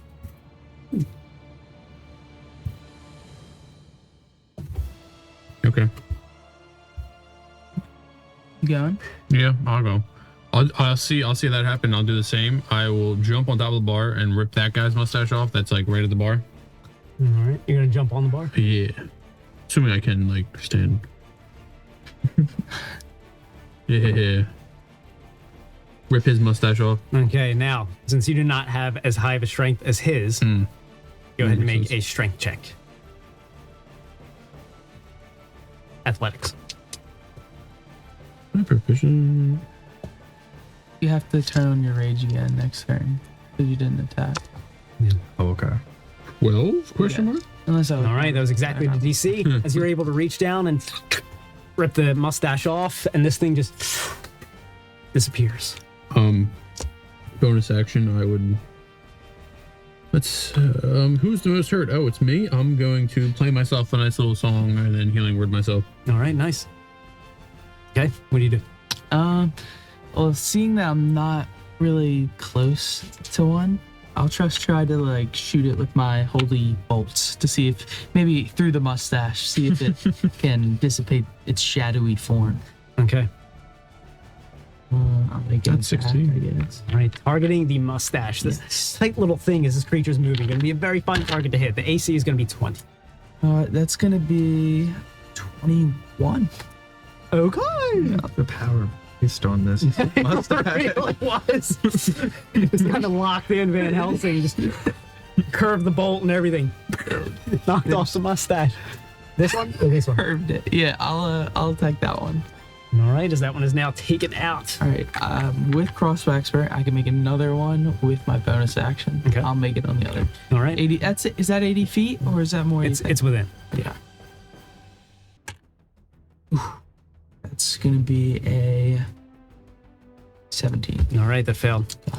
All right, so following that, it all kind of reforms back into what it was. And then it starts to resume how it was. So you had just gone. So it is now the Twilit's turn, and it is going to go ahead and move. So it reforms back in the center of the room. And It's looking at me. Oh my god. so it's going to move 20 feet, Keep going to it make spared. one attack against Spared. you. Got it. So that is a 20, 30. That's gonna hit. All right. And that is 8 slashing. Alrighty. And then it is going to move half of its speed. Can I make an opportunity attack? Or If can it hits move? you, it can Okay. do it without provoking Got it. opportunity. Yeah, that's right. And it is going to attack you now that your rage is done, and that is a 17 to hit. Nightmare. 17 to hit. Yes, it hits. All right. And that is 8 slashing damage. You do not get resist because you are not raging. All right, so end of its turn. It is now your turn. I'm gonna rage. All right. We're back. And I'm gonna hop up on this table and then like jump down on it and attack it twice. That's some Robington shit to do. Yep. I'm gonna say, are you gonna literally jump off the table and make the 2 attacks? Yeah. Okay, so I'm gonna say make an acrobatics check. Okay, If you okay. succeed, your attacks get advantage. If you fail, they get disadvantage. Okay. The DC is going to be 16. Shit. Is it worth it? 17. Okay. All right, cool. Okie dokie. All right, man. The rule of cool. Let's do it. So you get advantage on both. 20 not natural. And 4 and then is 16 plus 7. So they both hit. All right. Yep. Both hit as you jump off the table and in a swirl. Swing twice with your axe as you land onto the ground. Side it. 17 plus 14. Damage. Yep. All right. Cool. Oh my gosh. What the fuck? It was what? Okay. All right. So following that, it is now going to use. You got to try this as this guy runs voraciously, and then is going to attack into you, Shamers. Go ahead and make a strength saving throw. As this last shadowy entity trying to shove this shadowy pastry food down your throat. 18. All right, you pass. It fails. You are only going to take. Missed. Okay, still 5 psychic damage. As it collides with you, 5 I dissipates. healed or my You're healing. not. You think You're that- not knocked prone, and that is going to be the end of its turn. Of his turn, so it is now your turn. Am I within 30 feet of it? Could I get ranged at melee or no? Yeah, you're within 30 feet. Okay. I will. Bonus action. I'm going to look at Vala and be like, "This is your bar. You get it under control. This is or your bakery. You can get it under control. Get rid of this unruly customer." I'm gonna give her bardic inspiration. I'll get a D6 to use as she pleases. Let's go. All right, thank you. I'm gonna try. I'll do it on the next one, I promise. And then I'm gonna walk up and try to stab the creature again. All right. Do I get advantage? Because it's flanked. Oh yeah. You ever put a mustache on? Yes. That's a 6. 12 hits. Missed. Oops. That's it. All right. Unlucky. You're gonna use a legendary action to make a attack against you. No idea. Advantage. There's a 26 to hit. Yes. G6. So that is 11 slashing. So you take 6. All right. So back at the top of the order, we got Falala. She's gonna run up onto the table, and then she's gonna take a few mugs, and she's gonna throw it up with a baking roller and try and hit them into it. It's not. So that's a 14. So she hit it with a mug, and she dealt 1 damage. As unepically, this mug just Couldn't even shatter. hits on the part of its head and just falls. It's one eye just kind of looks back at you guys. All right, so your turn. Oh, she said she was going to try to make him leave with the bardic inspiration. Oh, she tried. A mug for one. Should have grabbed, something that wasn't a ceramic mug, but I'll attack it twice with my crow. Actually, I can do 3 times. I've been forgetting. I can get the bonus action. So All right. thrice. That's gonna be +9, 6 + 9, 15. All right, that hits. Sweet. And I'll do the next one with sharpshooter. Okay. Ooh, 12. All right, then missed. I'll do the next one with sharpshooter. 15 again. That hits. No. No. That was a 10. Okay. All right. First one hit. Got it. What do we got? So we got 5 radiant and 7 piercing. Okay. So again, following this, Dream freezes. Only Falala can move. Same exact thing happens, except this time it asks you a different question. What do you call a seagull that flies over the bay? What do you call a seagull that flies over the bay? The bagel. All right. Immediately as you respond, it just turns into all these seagulls. You guys have one free turn to do whatever you want as he's off the board. Hey. Rage will end. Hey, wait. You're just getting shit on now. You could go by the new 2024 rules where you can extend it. I could like go attack Jack or something. yeah, Oh. you should, yeah. Yeah, why? I need to smack you on your butt. I complimented you. I said you were the smartest person I ever met. I wasn't Actually, I sarcastic. do love you. Just like fucking break a fucking stool or something. Hey, smack your head off the table. I see those mugs. Beat the shit out of those mugs. All The right, man. ceramic ones.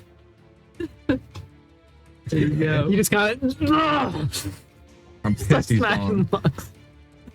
All right. Okay, so it's probably going to be the first level. I know it's going to be in the center again, probably. So I'm going to cast Fairy Fire in the middle of like Okay. the 20-foot cube inside that, like just center. All right, So when nice. it lands, it'll be. Okay, yes, it will. And Falala is going to run up to him. As he's reforming, before he's really completely formed into himself, now that she's bolstered, now that she's made a few attacks, you guys talk some bravado into her. She kind of just closes her eyes, takes her baking roller, and just... And it just gets kind of stuck into the goo. She closes her eyes. Did it work? I feel like it worked. Am I a hero? Is this what heroes feel like? Absolutely. Because I have to pee. Do heroes pee? So much. She opens her eyes and looks, and she sees that it's still reforming. It looks totally fine. Of shell sticks. Pulls her bacon roller out, starts to kind of get ready. It is now reformed. It is now its turn. It's going to attack Falala one time. All right. So it hits. The way that it hits her just kind of flings her. She goes flying over the bar and lands behind Dog it. water. Oh no. It can now move at its speed Oh. and is now going to attack you. Oh, So that is a 13 hit. I see. All right. Damn. Dude. All right. So that is 8 slashing damage. And that is the end of its turn. And now it is Robington's turn. What do we got? Gotta jump back up on that table. Go for it, man. I'll do it again. Acrobatics. Is he even near the table? Yes, he's near that table. It's quite a leap. Before he was like right next to it. You just see this giant barbarian just step and I'm all jump off for the it. table. Acrobatics. 24. 24. All right. So you passed. That's how you get advantage. Well, risk reward. 15. Okay, that hits. Turned it into an 18. All right. But 12. All right. 12. All right. So only one hits. Yep.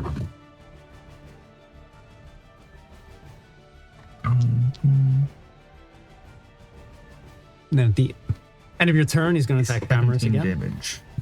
All right, nice. Fucking pumping. Holy shit. All right, so that is a 17 to hit. Me? Yep. Hmm. Oh, Oh. and that is 15 slashing. Jesus I- Christ, Roll man. Are 2 you sixes okay? on the 2d6. I am hanging on for dear life. By like actual like dear life, like I All right, back to crippled the top. and Falala stands up. bleeding everywhere. Leave him alone. I'm trying to help you. You think that you can get the best of me? She starts climbing over the bar. 5, 10, 15, 20. Wait, it's her turn? Did she skip? Top of the order. Didn't you just go? There you go. Oh, right. He went after him. Okay, yeah. You're up. My bad. He's absolutely trying to kill me. I think I got 1 HP. You got hit. It's my turn. Yeah. Can I get in flanking? Can like when after I see the jump jump onto him, and then like I get smacked. Can I like just shuffle like? You can shuffle around him. Okay. I'm gonna stop him because just come do something. All right. Oh, we have an advantage on attacks against him because you Right, should have been in the fairy fairy fire. Yep. Which technically I think I'm in right now. Yes, you are. Oh god. Okay, this is fine. Did you just kill yourself? I got into it. No, we're fine. What's the life looking like? He has 1. I said I was saying it was like You guys have been smurfing on this today. I'm going to It's looking attack a it. little difficult to maintain its form. I'm determined to get this sneak attack. Oh, right. that's a 2. Please, with the advantage. Okay. 16 to hit. All right, that hits. Oh my god. You might be able to do this. Might actually Sir. damage him. That's an 8 for the hold on. That's be 13. Plus 2d6 for psychic blades. I'll use my bardic inspiration die. You need 21 total. So I'm at 13. It's 21. And then a sneak attack. 2d6. 6. That's 27. He's going negative. All right. So as he does so, again, the dream freezes in stasis. Only Falala can move. Again, it turns into this kind of amalgam as it asks one final question that resonates within your minds. What's this brown and sticky? A stick. That's right. Stick. As it does so, that just kind of emanates, and you don't hear that and feel that same like kind of shattering of the dream. Still, Falala is able to move, but you guys can't. And she's kind of walking around the dream. The nightmare amalgam of this Twilit is kind of still fluttering about like jello that's trying to hold its form. And you can start to kind of hear in this kind of stasis, this kind of voice that's kind of whispering in this kind of like twisted voice. It has to be you. You can kind of hear it kind of like within yourselves. You can see Falala visibly kind of react to it. And she starts to kind of walk about the bakery holding her baker's roller. I wanted to be a hero. A fighter. The entire village said it's not the Holiday way. There's no cheer in risking your life and causing harm. My dad was the only one that said I could be anything I wanted. All the famous Holiday heroes were told their dreams weren't the Holiday way. She quotes a Holiday saying, Holidays bloom to cheer. Holidays wilt to fear. Well, I asked him what to do if I'm afraid. He said that's easy. she puts her hand up under her nose to serve as a fake mustache. And her baking roller slowly kind of shifts into a dazzling short sword. Holidays are great at make pretend. Just pretend to be someone who's brave. 'Cause you may not even realize it, but eventually you stop pretending. She slides the sword into the gelatinous blob, delivering the final blow. As the hilt bottoms out, she continues. I found the secret moves, Dad. She taps her mustache against her finger against her mouth. Anonymous. She turns to you guys. But really, it's still actually me, guys. Like, we're gonna need name tags or something, because, I mean, I can't tell you guys apart if we leave these things up. The blob just kind of bursts through the back door. And you can see the dreamscape in a swirl, almost like a vortex, into this dazzling white void beyond as it goes and jumps into the next dream. I guess we gotta check out that Gotta thing. go answer it, guys. Was she inspired from my bardic inspiration roll? Did She was. She use that for the last hit? So much so Okay. that she asks, Can I come with you guys? Yeah. I don't want to just read about the stories. want to be in one. I could use all the help I can get. I'll allow it. Do you have any healing potions or anything? Please, I'm dying. You got any macaroons? Yeah, again, you're going to get a long rest at the start of the next stream. Sure. You barely made it. I'm going to crawl out of that door so fast. Make us some macaroons. Like your dream powers. I mean, he kind of. She looks at the rest of the place and it's literally destroyed. Maybe when we wake up, we can do that. Okay. Whatever. But Whatever. looking at that Twilit and where it went, That's it, huh? It's crazy seeing it in person. I could just get the feeling this thing was no good. I bet it doesn't even blow on its soup before it slurps it. It's not just about cooling it off, it activates the flavor.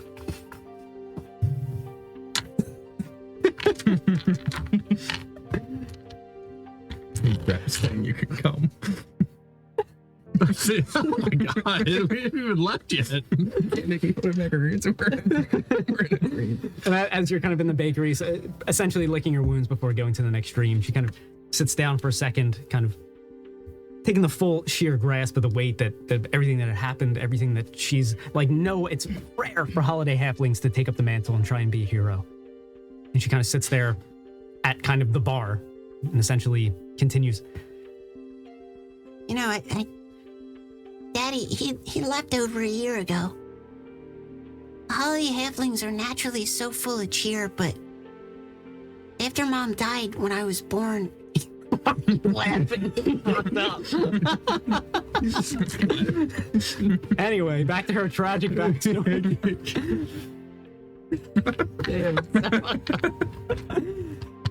after my mom died,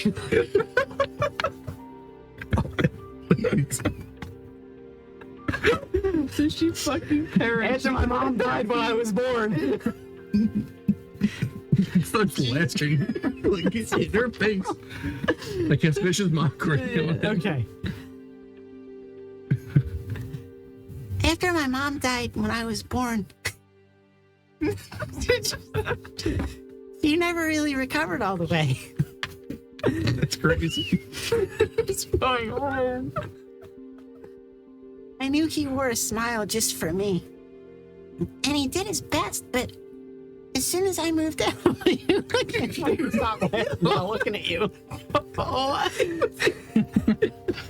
worked at him. What's he doing here? as soon as I moved out on my own, I saw the heaviness come back. What is happening? The heaviness. Why did you start laughing? He hardly came out of his house, and he became almost sickly. I visit him quite often until What is so funny? It's so sad. It's so sad. Rose depressed. until one day he didn't answer the door. He was gone. Everyone thought the worst, but I just... She emotionally just kind of like waves her hands away. I know he mentioned keeping in touch with a friend who was helping him with everything. And he mentioned them talking about traveling together. Captain Candy Corn, he launched a full investigation but didn't turn up any sort of foul play. You should have it in his face. I know he was really struggling with some things, so I like to think he and his friend are out there sorting it all out. But this is for you, Daddy. I found the secret moose. Anyway, Takes her now glistening short sword. I'm sorry, it's still me. Yeah, sorry, I was just crying. I'm ready to go. So sad, not tears of laughter or anything. You guys ready for the next stream? Yeah, guys. All right. All right, as you guys walk through the rear door, you guys all get a long rest as you kind of reset into a new dream, following this new dream's kind of rules. I feel so much better. Stepping through, you find yourselves in a 10-foot by 10-foot jail cell alongside Captain Candycorn. The cell has stonework flooring, walls, and a ceiling. There are no windows upon the north, east, and southern solid stone walls, and 1-inch thick iron bars with a locked cell door take up the entire west wall. The lock on the cell door is on the outside, though easily reached by sliding one's hands through the 6-inch gap between the bars. An average-looking keyhole is on the face of the lock. The cell is dimly lit by flickering torchlight of the cell block hallway that's outside the locked cell. It appears that a similar cell sits directly across the hall from you guys. Several guards seem to be pacing up and down the hall in a circuit. Most notably, as they pass, you see that these guards are not people. They're human-sized fruits and vegetables. Captain Candycorn shoots up from sitting upon the lone rickety wooden cot in shock as you all arrive, seemingly just bursting through the wall into the scene from the rear of the stone wall itself. Whoa!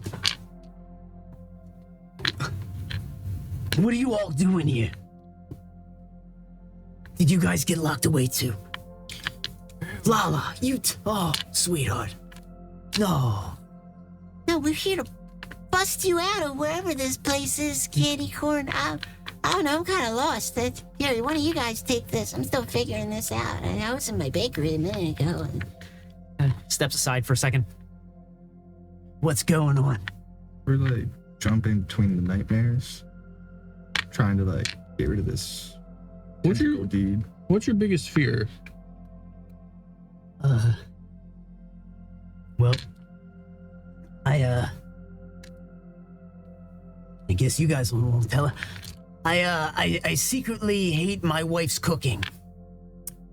And I'm afraid to tell her. So every once in a while I have a recurring dream of sorts.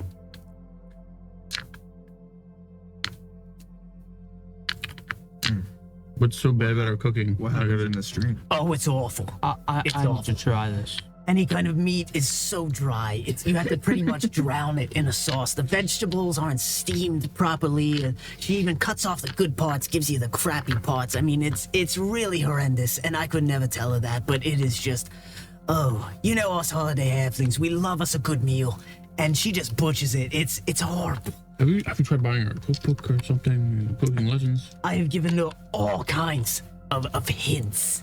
I'll be the judge of it once we wake up. All right. Better He just invited himself over for dinner. That's exactly it. Anyway, I've been trapped in this cell here for years. About the same amount of time that I've been married. Damn. God damn. Like, how old is he? Is he like in his 40s? Yeah, he's early 40s. Oh my God. He looks and acts a lot older than he initially was. He also tells you guys that the guards are always on patrol, but they need to get close to notice you and give you a taste of their power. Oh my God. If they do notice you, they're also slow to digest what they see. But then they get riled up for a bit, and then God's help us when that happens. Sheesh. He's never even known a way to pick the lock, let alone break his taste buddies out of here. Upon mentioning that, you guys have a glance across to the cell across the hall, and you can see these little 3-foot-tall, onion-shaped, tongue-like flesh with arms and legs and eyes and mouths. Oh my God. They're my taste buddies. They're the victims in all of this. You can see them just on the other end. Yeah, same. Are they cute looking or are they grotesque looking? Yeah, they're pretty cute looking. Oh, okay, because I'm getting the descriptions are very grotesque, but it's okay. I think I might still be gross. If they're cute, I want to help them along. I'm gonna like light my bolts on fire now. Ready my So- eyes. So he said he can't get the locks open. I will try to, I guess, show pick you the guys. lock if I can. I'm lighting my bolts on fire again. These poor taste buddy. Big boar damage. They all start burning. The white light fire of God erupts from my bolts.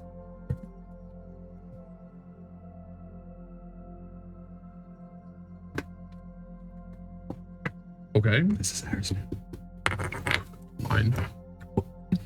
This is like the Pac-Man level. You gotta eat all the fruits and vegetables. Oh my god, they are not cute, dude. They are terrifying. They're terrifying. Just talk about the shape of And this. there's Captain Candy Corn. The shape of what? The dungeon. What's It's weird that you. There's nothing wrong with the shape of the dungeon. It's very I see like a weight. Yeah. You know, that one, it's like 50 pounds on one side and Like, 10 on the other. yeah, that shows. I got it.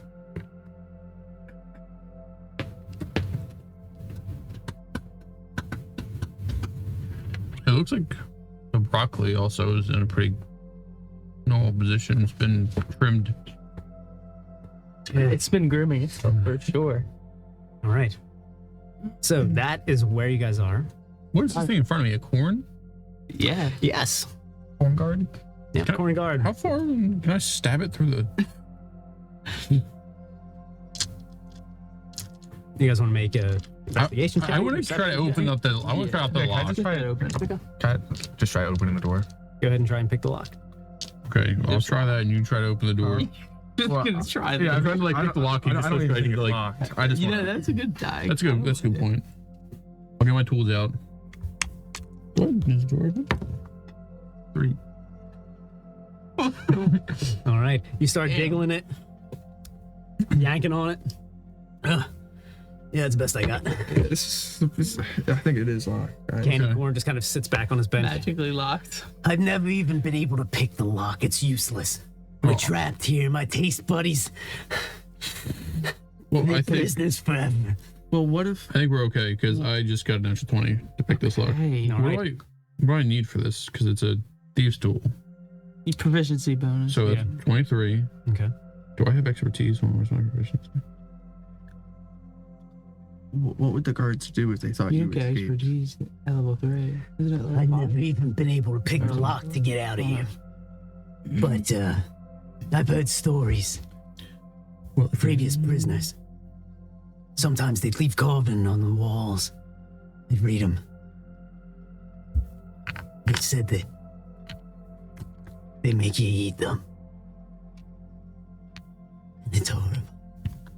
That's sick. Sick. That's a 20, 23 total. All right. So even with all of that, picking the lock, you're able to get nowhere with it. Yo, big guy, attack it. Wait, before that, I'm gonna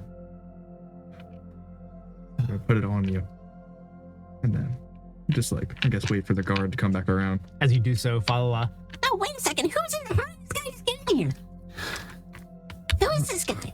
He's new. He's new. No. He says he's new, referring to himself. In the La third la, person. it's me. No, him. It's candy The corn. mustache. Oh, okay. Go on. It's me. It's candy corn. It's a hero, Oh, okay. just like you. puts it back on.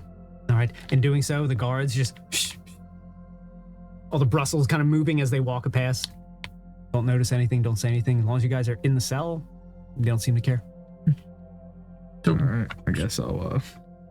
Yeah, break it, I guess. when he tried to open the door, did he push and pull it, or is it one of those situations where I got a 3. he went to Pushing on a pole. Yeah, you push on a that's pole. the puzzle. That's it. You guys figured it out. I had to throw it out there.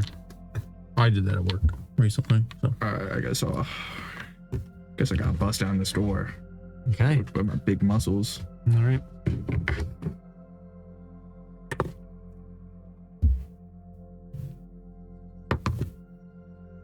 All right. Running into the door, into these bars. The bar is just kind of digging into you.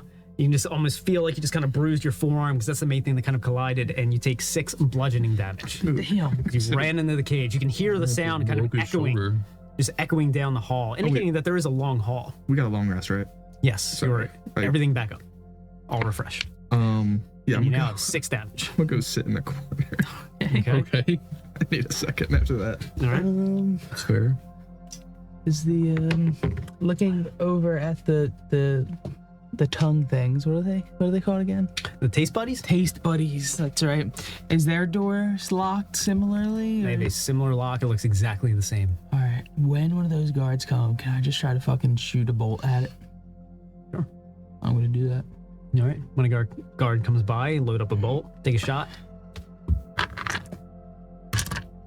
19 plus All right, that hits. 7. As it hits, discard. Got it. Bolt hits. It just kind of the bolt collides with it. It kind of like almost gets absorbed into its like kind of body from being inside of the dream. De-manifests almost, but it looks like it's kind of trying to re-knit itself back into the dream. And it looks like for a moment it's stunned. Okay. But our door's still closed. Yep. We got the taste buddies route. Like we started like And after that, after turkey So dinner. what about what's his face? So Mr. after that- Candy Corn. You fuck with her Thanksgiving. oops. Candy Corn, you gotta like try this food. Like, come on. You gotta go out there. Oh my god, wait, we're getting swarmed.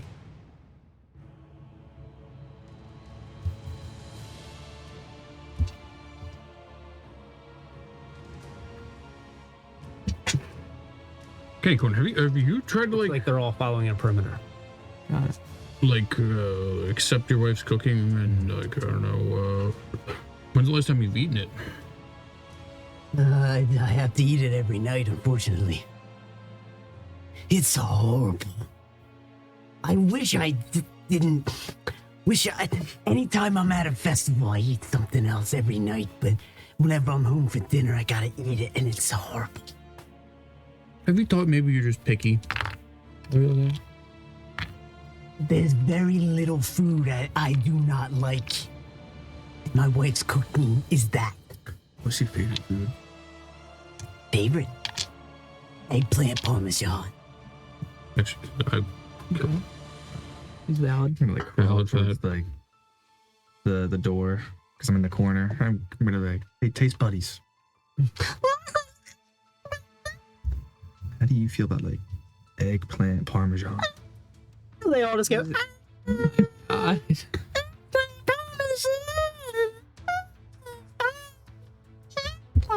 There's some in the cell over here. They start to kind of like voraciously. you're licking the door. Start to kind of like cry. It's right in this corner, and I'm just gonna walk into the corner. I'm giving up on this idea, but it's okay. Do you guys like to inspect the room? Sure. You guys are in the cell block. Okay. Yeah. 2 people make an investigation check. I'm good at those. I think I'm half decent. I'm pretty sure our barbarian's not, and he's also in the corner crying. So, I get advantage and I got 3 and a 3. Okay. oh my god, where's my skills? There.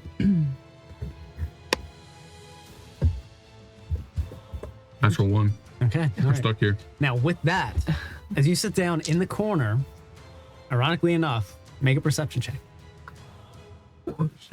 This is the natural 20 we've been waiting for. Oh, the first Close. perception, you say? Wait, wasn't it like -1 or something? It's Definitely minus it was 1. -1. Yeah, it's a 17. Okay. That's so good. All right, so with that, as you're sitting in the corner, they're kind of combing all of the cell and everything. There are all kinds of things kind of marked and etched on the walls from all the different years that prisoners, including Captain Candy Corn, have been here, kind of marking the days and everything.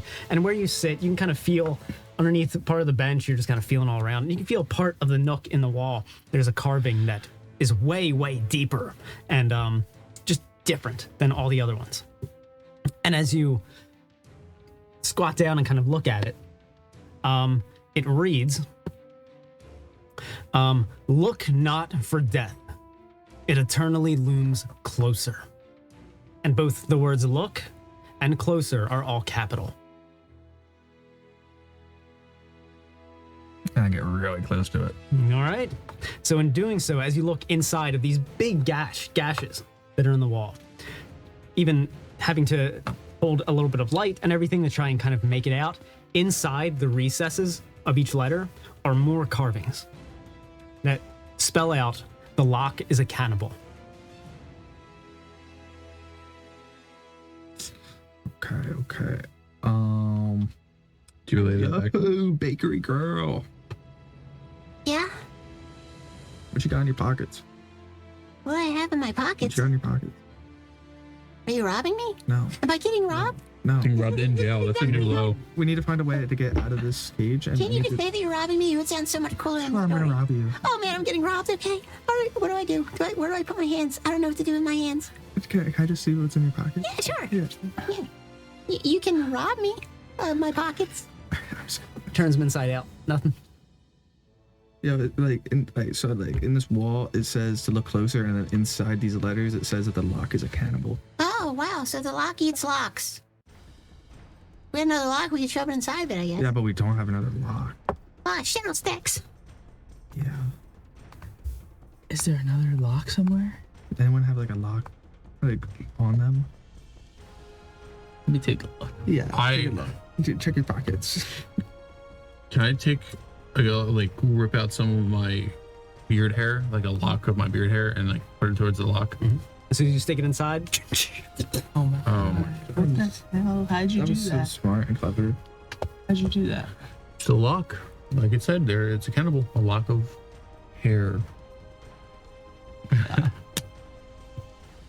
All right. Let's go out guns fucking blazing. No, so it unlocks. Mhm. We're like, start to open it with those things there. And a Do they- little bit of time do had gone anything? past of you guys doing this. The Yeah. patrol continued. And these two are now right behind each other. All right. They haven't reacted to this like because I've opened it up like a crack now. They just Nope. okay. All right. And behind you. I'll open it all the way. I'm just gonna step out and shoot all three of them. They seem to freeze when I hit them before. What do you think? Sure. All right. I just step out with both my crossbows ready and shoot a bolt at each one. Both. I got 2 using my action and 1 using my bonus action. Okay. So this one is going to have an increased AC. Got it. Wait, no, I have sharpshooter. Oh, nice. You can recover. Okay. Okay. All right. And I won't use the sharpshooter bonus damage. So I'm just gonna try to make sure I hit them. Okay. 15 plus 9. Let me get. What's that? 9 plus 9. All right. Yeah, both of them hit. There is 13 plus 9. All right. Yeah, they all hit. So all three of them. All three of them just kind of get frozen in place. Let's go, boys. So Wait, I'll, and this is a free turn, or what's So how the mechanics of this work? Every initiative count, they're going to move around the perimeter of the room 20 feet. Okay. If they become adjacent to you in any way, then they go on alert, doubling their speed. If you engage with them again, then they can attack you. Okay. If they hit you one time, the dream resets. the whole dream Yes. for everyone. However, the one that hit you will be removed, making the next task a little bit easier. However, the 3 little black dots that are on the floor up there, and Candy Corn relays this, he's aware of these. They are recesses in the floor that have all different kinds. You can even smell it wafting down the draft of the hallway. It's all these different like sauces and spices. One's like this nice teriyaki sauce. Another one is kind of like a tangy kind of barbecue sauce. And you can just kind of smell these sauces. And the goal is to get the taste buddies into those sauces, and that'll protect them from the food guards that'll attack them. It'll kind of mask and be able to cover and overwhelm the food guards, so we can get his taste buddies to safety into those 3 things without these food guards hitting any of you. If you attack them with anything, they get stunned for 2 turns. Got it. Attacking an already stunned food guard automatically hits, and they're restunned for another 2 turns. So those 2 are stunned for 2 turns. The other ones are going to continue to move. Well, there's quite an issue of how the heck are we gonna get past them now? Are we able to? Do we know if we just walk past them while they're stunned, they'll go on alert, or? Yeah, as long as you're able to get past them, but there isn't any room. There needs to be an open square to be able to go around. Okay, Yeah, and but but there's a they block won't in the go way. on alert while they're stunned. Nope. Okay. No, they're stunned. So They're you just got to push phased, through them. kind of phased Can out. we like walk around them? Yes, not these ones because there isn't an open space. If there was one That's what I space was between them, saying. you could. Yeah. Oh, got it. Okay. Well, we got to at least. I'll walk over and at least open the gate for the taste buddies, and I'll sit over there with. Yeah, so that would be 1 turn, so you guys can open. So, open that one. We gotta wait for these things to go by, right, and then we can go. Should we do it like one at a time? These taste buddies, or just all 3 at once? All right. Here's the technique. You just wait for them to come around, And then you stun, freeze them, yeah, and then wait them so go. then when their paths are Like they're like lined up like a snake, like yeah, the game. we can just avoid them. Okay. All right. Can we try doing that? Yep. Yeah, so for the 2 turns, these are still going to move. Yep. So we're gonna basically wait until they, and then kind of attack all 3 of them if we all can.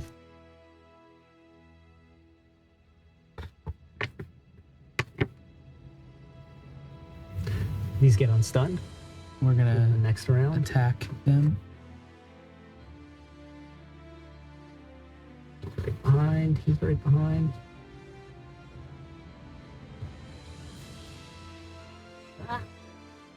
Well, we would have wanted to attack the 2. Well, No, we wanted to attack. we could attack them there and then wait for them to come around. Okay. Because this way we have something on the side. We just go on the side. Well, now we can't. Well, we no, just gotta wait for them to come around. We just gotta keep attacking those 2. Okay. Okay, waiting another round. Yeah. For And then so Well, I guess we could. well, we can hold our actions to attack those 2 once all the others go by. can we hold our actions to do that? Well, okay. So 1 turn just passed. So then we're gonna stun those if there's some for 2 turns before they move. We're gonna try to attack them and stun. Okay. What these ones do? Okay. And then we are gonna wait for them to go around again the next turn. Well, we have to attack those guys first, right? Oh yeah. Yep. Okay. All right. Without getting adjacent to these guys. Do you say unless they- they also get stunned? You said okay. You said within 1 square. Yeah. So if you engage with any of them, they go on alert, doubles their speed, and then when they're alert, if you engage with them, they'll make an attack with you every time you move within a square of them. 1 hit and the dream resets. All right. Just throw my axes at them, I guess. Let these go one more time, like around. Well, Why? those guys, we have to stun those 2. Or they're gonna. They all move at the same time in one circuit. They're just basically on patrol around the perimeter. Yeah. We wanna. If we wait to stun those guys, then they'll move out of the way. They're not in the way at the moment. So You can't. Well, you can't walk with Because them. if we keep them stunned, if we just keep them Yeah, you're stunned, right. they won't become a problem. No, you're right. As long as you don't miss. Well, when they're stunned, We got a lot of tries. You can auto hit, yeah. Yeah. All right. There's a Well, lot of us. then can I use 2 of my attacks to try to shoot each of them?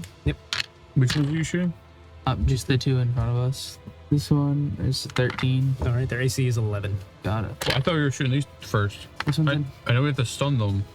Are we not stunning these guys No, right not there? yet. No, let We're them just come back around. Yeah, because they're gonna go all the way around. Yeah, we'll just let them come. Okay. Okay. And then fine. I got an extra 1 on the second, and then I'm gonna use my extra bonus action 1 to the third, which is a 12 plus 21. Yeah, so these 2 are stunned. So you guys gonna wait one more round? As the other ones are gonna... Should we just I'm go just gonna- past them? Just go past them, and then somebody attacks the 2. Well, do we have to pick up these taste buds?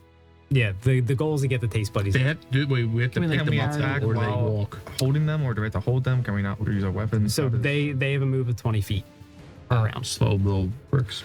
Okay. I'll just sacrifice my movement and I'll just keep attacking these 2 and keep these 2 stunned. Yeah, and then I'll just do that for like the other ones. Yeah, and then we can use have- what's her name. Yeah. I will cast Enlarge Reduce on myself. Well, and actually- I'll become small. Can we tell You can do that. what's her name and the police do just to keep attacking these 2? Or- Yeah. Well, they might miss. Well, Well, they have 2 they can't chances. miss. They though. can't miss. Well, when they're stunned If they're like I already said. stunned. Oh, okay. I have range, and you also have range. Yeah, I have range. So they're already stunned. So those 2 are just Yeah, going. we just have. Well, no, I think we might need to bring this guy. Maybe I don't know. Nah, Okay, we can leave him. for now. We can go back for him. Yeah, we just get these. The taste buds banana back is for going to be now. the problem, though. Yeah. Banana. All right. So can we have No, I our can- 2 friends kind of focused on keeping these 2 guys stunned, tickling them a little bit or Is something? the banana coming or going right It's now? coming. It's coming. Yeah, the banana is coming. Oh, shit. All right. Well, if we keep these stunned, Yeah, so they can be locked in. Just stunning them. Okay. She's about to get no, eaten. I think we can squeeze by. You just squeeze. You can this squeeze way, by. and then yeah, we can squeeze by. But I'm saying the banana would be an issue on the way back. At some Oh. time. Like, that's our main one right now. All right. Well, I can probably get. How far? I'll use my movement. 30 feet. I'll just kind of get to the edge of this hallway and move up a little bit. That's 30 feet, right? Mhm. Maybe even a little less. But I'll. Can we have the taste buddies go behind you? It's 20 feet, so it's going to take them a while to get out. Yeah. Can we just bring them this turn? Can we use their movement? just have them follow me, I guess. And I'll take a shot at the banana that's coming towards us. We don't have to worry about these guys for a while. They have to go all the way around. You know what I mean? No, I know, yeah. Okay. That's why I said the banana is the issue. Yeah, it just makes it a little annoying, but I think I can hit it. Yeah, as long as, because like I can walk by and we should be fine. You can hit it. So before they move again, what are we doing? Before they move again, I'm going to use an attack Okay. at this guy. Okay. That's 8 plus 9. It's right. 17. So he's stunned. I'll shoot my second shot at that guy. Okay. Are we wait the broccoli? Or do we want We to could just just let it go? can we walk around since it's not 2 units next to each other? Yeah, They're they'll be- like not within 1 square. Mhm. Okay. So yeah, I did my second attack. I forgot what I rolled, but roll again. Natural 20. Mhm. I don't know if that matters. In this circumstance now, just about making a hit. And then I'll do a third one. Bonus action. That's a 6 plus 9. That's 15. All right, yeah, you're able to stun all 3 of them. So the only one left is the carrots right now. Can you get up there, Mr. Man? When the dash or whatever? Bonus action dash or something. Yeah, and then Shane could probably dash and then take care of the banana. Is he still back there, right? Yeah. Not much. Okay, yeah, I will. Bonus action. Cunning action. I'll dash. That's 60. I was in the pit, yeah. 5, 10.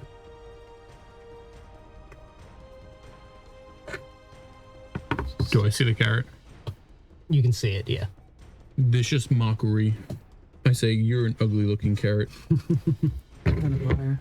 All right, as long as you hit it, stun. You make Carrot Top look attractive. The carrot needs to make a saving throw. Yeah. Okay. Wisdom. There How wise is this carrot? It's cocked. All right, that is a 10. Teams. Let's go. All right, so that is also stunned. All of them are now currently stunned. All right, everyone out. Get out. Yeah, Sean, I think we need you to deal with this banana. Yeah, so you guys have 1 turn where they're stunned, and then 1 more where they're stunned. So 1 turn.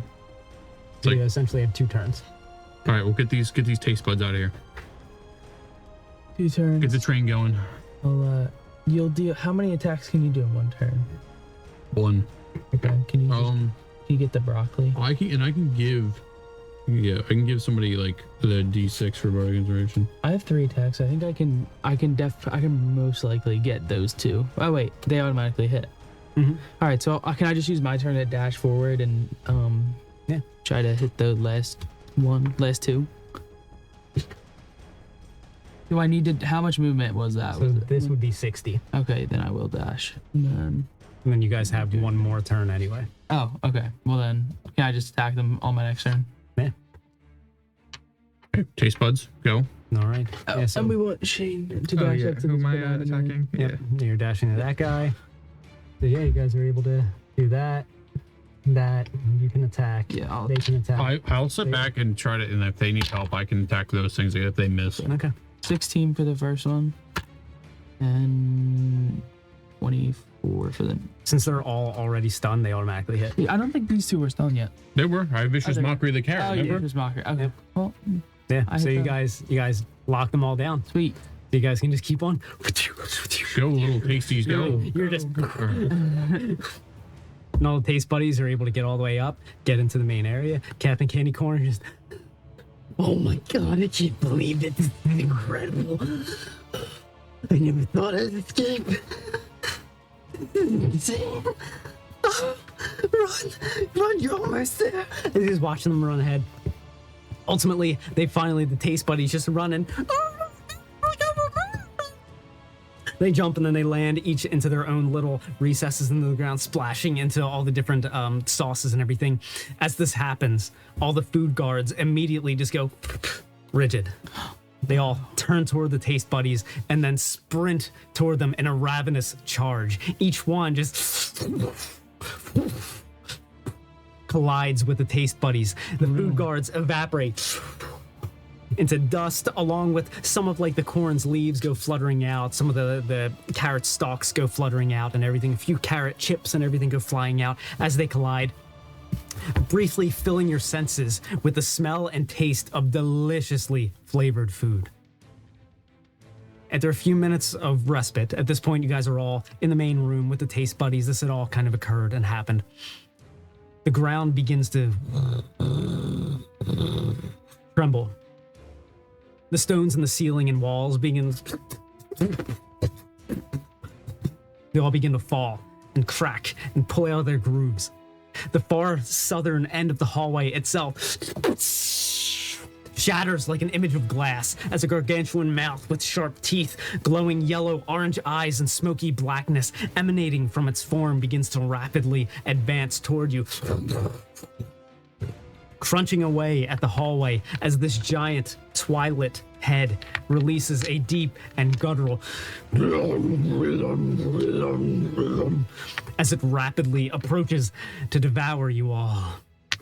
Captain Candycorn pushes the double doors open on the northern wall, corralling his 3 taste buddies along like a parent guiding their children. "Everyone through," he says as he and his taste buddies scamper through the darkened doorway and then suddenly disappear downward as you hear their voices grow distant. I know the taste buddies. As the giant head is running toward you guys, there's no other way to go besides these double doors. As you guys burst through the doorway following Candycorn and his taste buddy's heels, you each cross the threshold, and in turn, you feel the floor immediately just warp downward in front of you as it turns into a massive 15-foot wide, smooth silver slide in an otherwise pitch black cavern that feels as though the open void that surrounds you goes on for eternity. Impossible to keep your footing, you begin to slide like children at an amusement park as you see Candycorn and his taste buddies ahead of you, who actually have their arms up and they're shouting with joy as you all rapidly descend. Ahead of Candycorn, far down the base of this silver slide that gleams like polished silverware, you notice a curved basin that awaits hundreds of feet below, and you realize that you're all sliding down the handle of a massive spoon. The stone wall and doorway that you entered moments ago shatters from above, and the Twilit monstrosity of a shadowy, toothy mouth begins devouring the spoon above, pursuing in your wake as you descend. You hear another layer of the guttural voice echoing from all around you. "The secret is in the thirst for prison. The truth is a delicious freedom." You can kind of feel Captain Candycorn almost like, just like reeling behind, just calling him out about just being honest with his wife about her cooking. You can kind of feel the dream kind of self-realizing as it's starting to kind of warp and change around you as you are all rapidly sliding down the spoon as this giant head is devouring it behind you. And now for the next section, we're going to go on a little slide. I've only known the taste buddies for 5 seconds, but I want to protect them with my life. So this head moves 5 feet every player's turn. At the start of each initiative count, it's going to vomit some of the leftover dream and food left over of the food guards that it had just devoured, and it's going to vomit it onto the slide. When you guys come across a vomit pile, you can either use your full action to automatically pass without crashing into it. You can also use an action to attack it, and if you're successful in hitting it, you can destroy it on a success. Nobody else now has to run into it. You can just give up your reaction to make an acrobatics check to try and pass by it. Or you end up crashing and bad stuff happens. Again, the head is going to advance 5 feet on every player turn, then 5 feet on its own turn. On the last round, it's going to move 10 feet. The only way to make it not move is to hit it with an attack. So, let's roll initiative.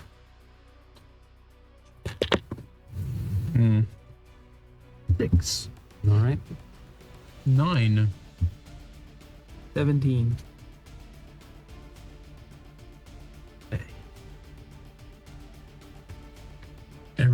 bardic inspirations. We're going to these little day studies. I don't think anyone used anything, but did we get a long rest going through those doors technically? No. Same same dream. What did you get on initiative? 17. Varus got a 17. Okay. All right. So, as it is just chopping after you guys, it vomits this kind of slothy mess that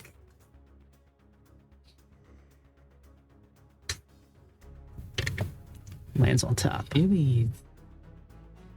So there's only one space to get by. And these guys a little bit further. They're already. Thank God. Thank God. Yeah. Get them going. They're already. Save the taste buddies. They're already pretty far. All right, so Varus, you can move 3 squares. You can move 15 feet a turn. That is a standard move. So you said I can attack the pile? Yep. If you hit it, you can destroy it, and nobody else has to go through it. Its AC is 19 though. I'll go for the hit. All right. That's gonna be a 20. All right, you're able to hit it. You destroy it. Nobody else has to try and dodge it. And then you said we could attack the creature that was following us too, or no? So that you give up your action to attack got it. it. No, I'll just take the rest of my movement. All right. Onwards. 2, 3. And this advances 5 feet.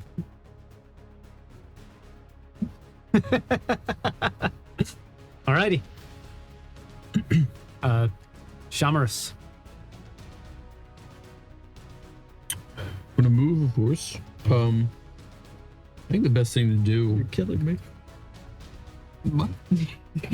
5 more feet, I'm gone. Look, he's gonna. Even if I do nothing, he's gonna come down. I will.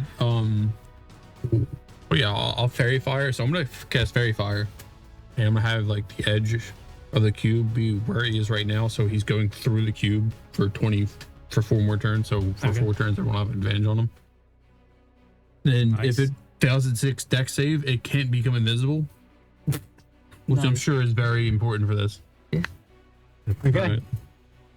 Little cube. That was my action. Bonus action. Bardic inspiration. I'll give it to Falala, just because she needs all the help she can get. All right. Alrighty. Speaking of, it is Falala's turn. One ahead of you guys. She's going to make an attack back against the creature. Advantage, right? Yes. Okay. All right. And that is a 14, which is exactly enough to hit. And it now does not advance this turn. Did it advance on my turn? I wasn't paying attention. Oh, right, yeah. If she didn't hit it, it would have devoured you. Which, if you get devoured, you take a quarter of your maximum HP and psychic damage, and then you get teleported, essentially re-manifest behind someone who's not the furthest down the line. I'm So it's not the- shrugging, that's barbarian. Absolute end of the line, but Also, I don't know if it gets. You're also technically part of the fairy fire, so it'll get advantage on you. yeah, I don't know if that matters. Does make an attack, it just devours you. Your turn. Like, how much of a slide is this? The slidey slide. All right, we're gonna like slip and slide, like run and like go on my belly, like. You see that video of the cop that went down the slide? Like that guy Yeah, like that, just came down and just Okay. like a rocket. All right, so you're now 15 feet forward. Yeah. even with them. You going to attack it? You have one action as well. You were right next to it. You might as well just Oh, I smack thought that it would and have run. taken my. Oh, okay. I guess before I do that, I'll try to All hit right, it. go ahead and swing. Midair. 14. All right, that exactly hit, so it didn't advance. All right. Now, on its own initiative, move up 1. All right, now top of the order. Okay, this thing got a garbage initiative. Go, little meat piles.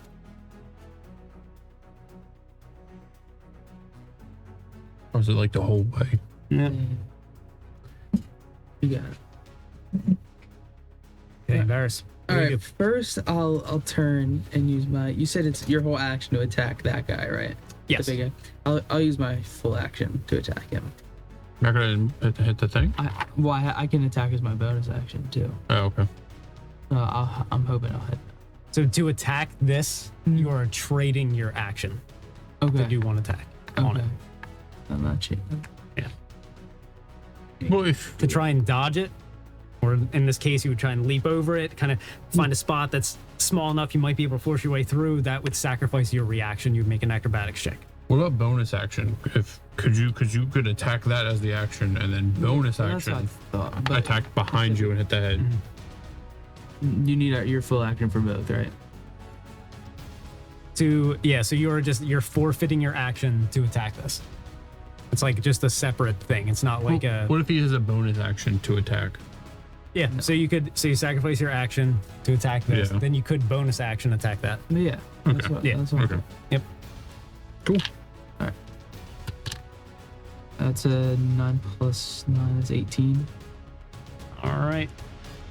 That's not enough. For that. Oh, I'll God. use my inspiration then.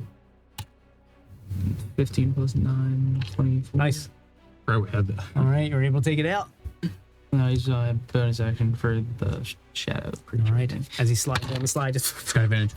taking out all the food so it breaks apart. So Oh, I have sliding down advantage. the Yeah, great slide. fire. But I got a Yeah. 14. Did that hit already? Yeah. Okay, so All right. Nice. and Doesn't advance. when I attack that, I want to put my brand of castigation on it. Okay. The creature. That's like the same creature that's been jumping between groups with us, right? Mhm. Yeah. So Yeah, it's the Twilight. Just manifested different in this nightmare. got it. I now always know the direction of the branded creature as long as it's on the same plane. And each time it deals damage to you or another creature you see, they take 2 damage. All 2 right. damage. Cool.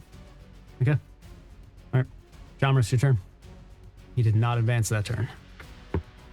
I will. Vicious mockery. Still in my way. All right. Go What for is it. this? What is his wisdom?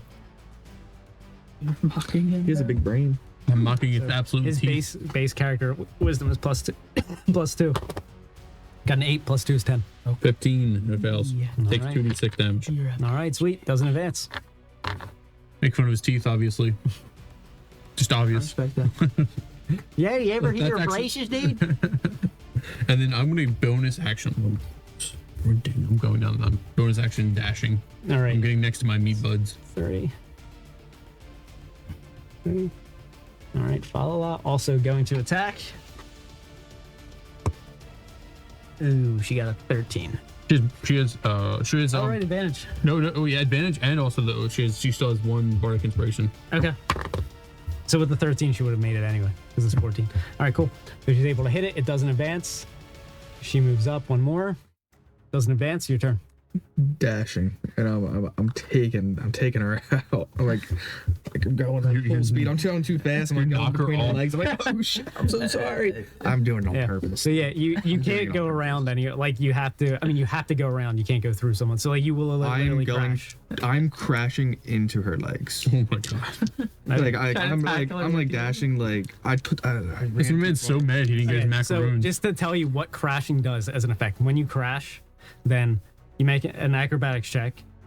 You guys are going to take a little bit of damage, and then everyone behind. If you fail your acrobatics check, everyone behind you on the next turn, you're now another piece of terrain they have to get past.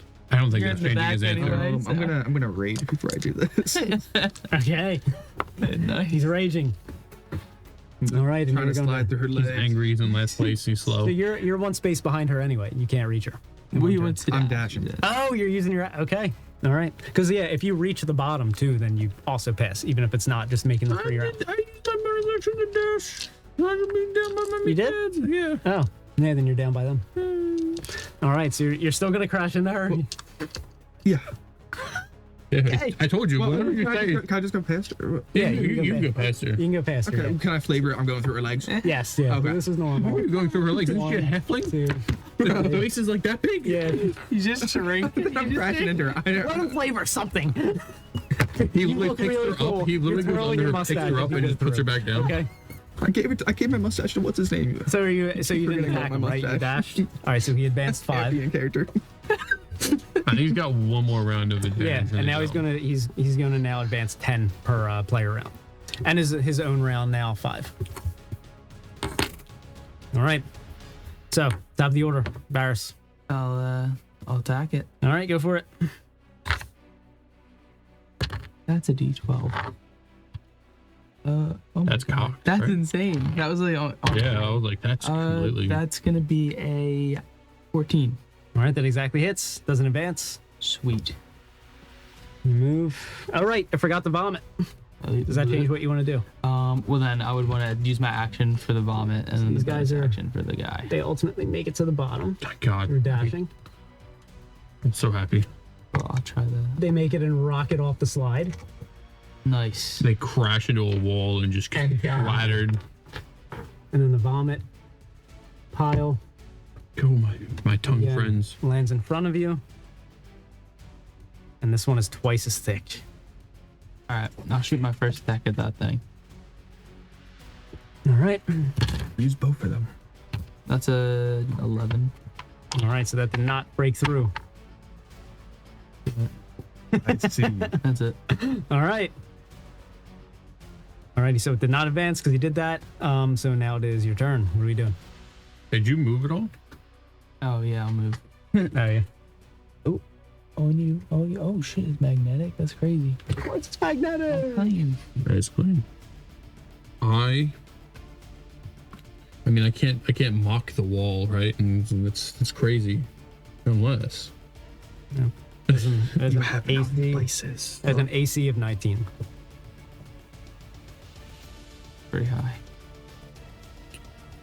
Can I get melee of it, like without like slamming into it? You can acrobatics check as well to try and navigate through / over it, doing something fancy. And also, like, you have creative control. If you can do some kind of a spell that could reasonably make a ramp for you to go over it, that could happen. Anything to make you fly. I don't think we got any spells. I'm gonna go invisible so the wall can't see me. Okay, all right, that makes sense. Okay. I'm just gonna the dream. I'm gonna go see my meat guys. I'm gonna go acrobatics check. I'm gonna try to little vault this. Okay, so normally it was a 16 with 2 of them in a row. It's going to be 19 for acrobatics. Legit. So I'm doing it. We're doing it. All right, let's go. As you try and as you're sliding down this big slide, big, expansive, just kind of black void all around you. This thing chomping, destroying this giant spoon around you. You're trying to just get enough footing to be able to jump off. What do we got? Let's see if I have anything real quick. Anything? I can't inspire myself. That sucks. Okay. It's an 18. You have inspiration? Or you use it? Yeah, I'll use my inspiration. 16. That's a 19. That's 19 total. Let's go. I got one more. All right, let's go. Strapping. You're able to jump over it, so it is still there, but he was able to get past it. I go Now you poke my didn't face, attack buddy. it, so now it advances 10. Our innocent fucking like.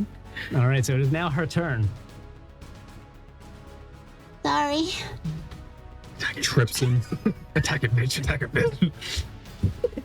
She is going to, Dipped on your ass. Dash. and so she She has a D6 she used for ability checks.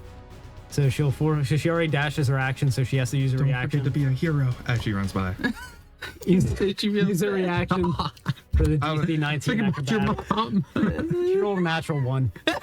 She's dead. I start die laughing. Losing her control, she can't. Again, she's new to all this adventuring stuff. She's in over her head. She thinks, you've got this. You're the strong barbarian. She's this little halfling. She's going to try and just get ahead and get to safety. As so, she's trying to get her footing. It looks like she's trying to kind of jump over it, but she can't really ever get her feet onto the slide. And her feet go out from under her, and she just splats all inside of it. And she takes between the 2 of them 13 bludgeoning, and she's now stuck, increasing the DC to get past it. And since Oh she my didn't God. do it, he's now going to advance 10 on his turn. Yo, you're about to get eaten. Yeah, what's that breath smell like? Right behind you. So if you crash into this, then the end of this turn, he is going to move. He also, if you're stuck. Also, if you don't hit him, he's going to eat you and eat. So, Can I hit him in an attempt to jump over? Or no?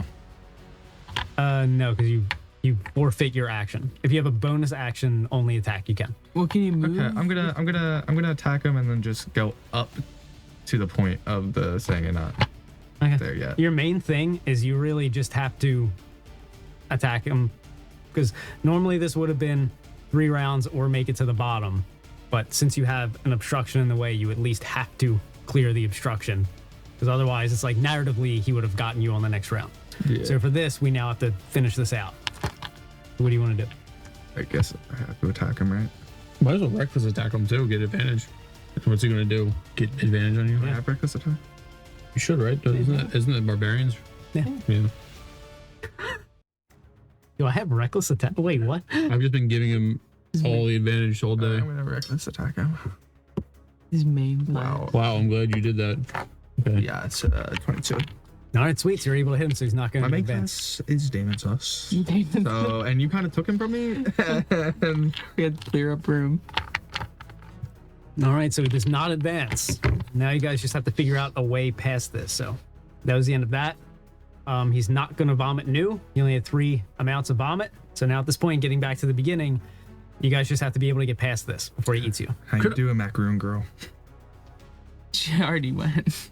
Yeah, she's stuck. Well, I know Yeah, she's that, literally but I'm like, I just Did you- walked up to her. Wait, did you break it? No, he, but like, he I'm attacked like, the guy. Oh. I'm there you now. take the eye. Okay, I'll try to break the obstruction. All right, go ahead and go for it. So now its its AC has decreased because Bala crashed into it, kind of picking some of it up. So now it is 16. 22. All right, cool. You're able to break the first one. Fala is free. Okay. And then I'll move forward as much as I can.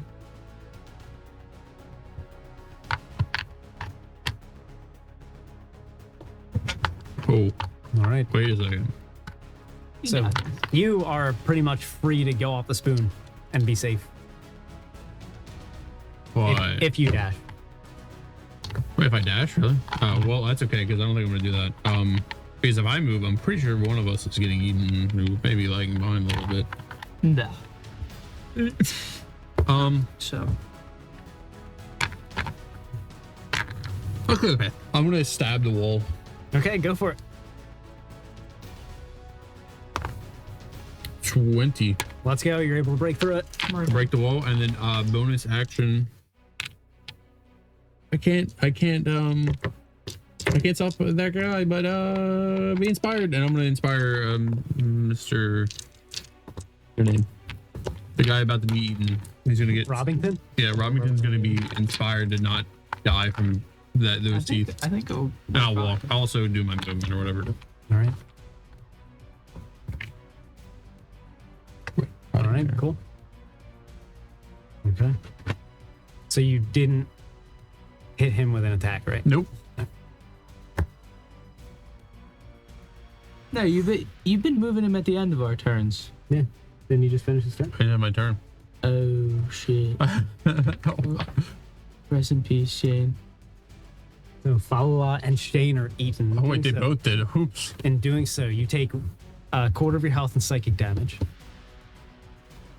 and then you reset behind someone who's not the furthest, which is literally he's as close as you can get. So you guys are all right up against it, because there's no one who is not the furthest to. Say, so that would any be. Yeah, a quarter of your max health. 65, so 17. Yeah. Yeah. All right. So it's now Falala's turn. She's going to attack him so that he can't advance. I think she still has her bardic. Does that that doesn't like? It's a All mess. right, and that was a 4. Oh, okay. She swings with a sword and she just kind of misses. With that, she can still move. Oh, you just leaves me and Jane to perish. Even just like your dad Now did. advances 10. You guys each take a quarter of your max health. Again? Reappear behind it. Oh. now again, because we have to finish it off to get you guys off the slide. Back at the top of the order, we got Varys' turn. All right. If you don't hit this, I'm gonna tag it. All right. 23. Nice. You hit it. You're able to move. No, it will move away. All right. Your turn. Your teeth are absolutely disgusting. Vicious mockery at it. Go for it. wisdom save. All right. That is a 10 again. I keep rolling 8s on the wisdom save. Yep, he fails. All right. And I'm gonna jump off. Yep. You are. As I'm Flies like off the flying slide. off, I'm just gonna play a little tune for once again. Well, you still have a bardic inspiration. Never mind. I'm just gonna play a tune for myself, inspire myself. All right. Definitely can't do that. Yeah, by I'm inspiration. doing it now. Oh, okay. Doing it. That's Dreamscape. I can do what I want. That's what I dream. All right. So it doesn't advance. Now it is Falala's turn. She's going to attack him. All right. Yeah. So that is a 19. He does not advance. She's one turn away from getting off. Your turn, Robbington. Ooh, I feel like we'd skip my turn one of these times, but No. You can get away anyway. I dash. Yeah. All right. You dash and you get off. He advances. Your turn. I'm just gonna get out of there. Yeah, you can just advance. Falala can advance and fly off. She gets off at the last second Yeah. because it's like on top of her. No. Lalum. There we are.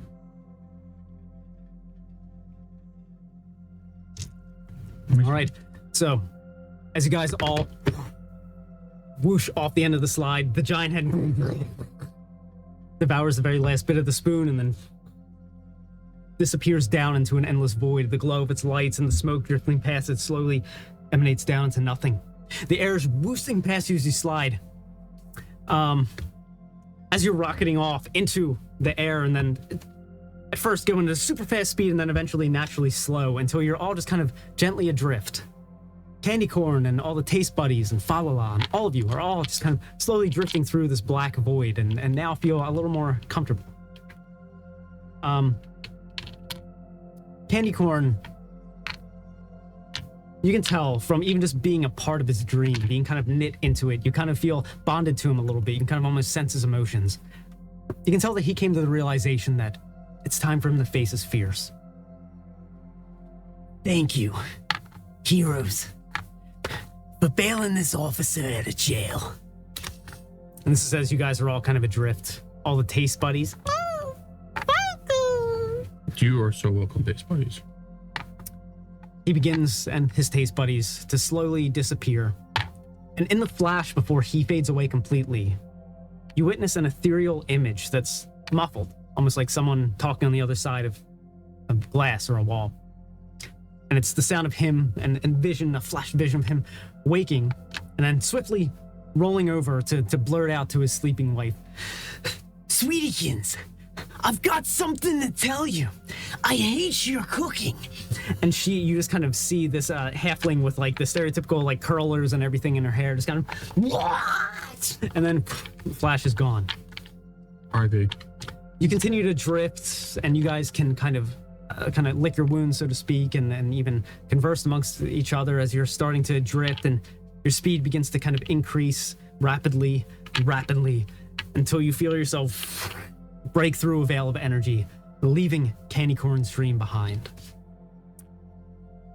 As that is all kind of when you guys are first originally adrift. If you wanted to, you can do anything, say anything to each other before entering into the next dream if you want. You guys just The taste buddies still fly there. through the void. They disappeared along with Candy Corn. A tear sheds out of my eye. No. Are there any like bright dreams? There's like dark dreams or nightmares. Are any of these lines like super bright? At this point, you guys are literally, the twilight is pretty much opening a doorway into a next dream, and you're following it. I'm just trying to chase it with my brand of castigation. Okay. Just following its scent. or Yeah, something. all right. As you guys are drifting again from where it had gone away, you guys, and you especially, being kind of like the captain, being the most bonded and grounded within the Dreamscape, you're able to kind of pull all of you guys down into that direction. And as you kind of, again, rapidly increase in speed, just suddenly, again, you're landing, kind of walking. You're in a forested landscape. It's a blend of standard trees and fauna, in addition to some of the more vibrant and whimsical curling roots and stems and bioluminescent like mushrooms and pods and flamboyant blooming flowers of Holiday Village. In addition to jagged black rock kind of ripping out of the ground and forming small jagged bluffs and ridges that kind of haunt this once beautiful scenery, like black paint that was kind of flicked against an otherwise beautiful stained glass painting. Mixed about all of this is furniture and all types of living amenities. The sky is a daunting dusk, with red lightning flaring and distorting the colors of the land with a dim blood red. The Twilit that you've been pursuing is standing within the central clearing, just a few dozen feet ahead of you. He stands with his back to you in his true halfling-like form. His shoulders are slouched forward in exhaustion, and he slowly turns his head to regard you. I think I was the first holiday to be not so full of cheer. He continues as he slowly walks about, tidying knocked-over accessories and adjusting furniture. The darkness grew within me for a long time. I fled into my dreams, even abusing sleeping droughts and leaving most of the scary waking world behind. And one day a twilight arrived. Not as a nightmare, but as a curious visitor. This other Twilit steps into the frame. This one, clearly looking at her, is a female. The name's Wreck. He nurtured this little wounded Holiday Halfling and showed him the marvels of the Dreamscape beyond his own meager little dream home. I also showed him an ugly truth. The male Twilit, Ugly indeed. he straightens a painting of pink roses hanging against the tree. Holidays don't turn into twilight. The painting tilts again as he walks away. Twilight came first. We holidays are all nightmares, pretending to be dreams. We're slaves to the sunrise for a reason. Our bodies want to turn back into what we're supposed to be. Rek continues. Daylight is Sister Light's domain. The night is Brother Dark's. Long ago, Sister Light brazenly encroached upon Brother Dark's kingdom by creating dreams. And so he created Twilit, the harbingers of the first nightmares. Sister Light stole her brother's toys like the jealous older sister that she is. The male Twilit continues. Rex showed me the beauty of letting darkness that I'd been fighting for so long take me away. My sunrise in the material world came and went, and I became Twilit. For a year, Rek and I spruced up my dream home and built doorways to the dreams of all the Holiday Halflings, so we may show everyone the beauty of what we were meant to be.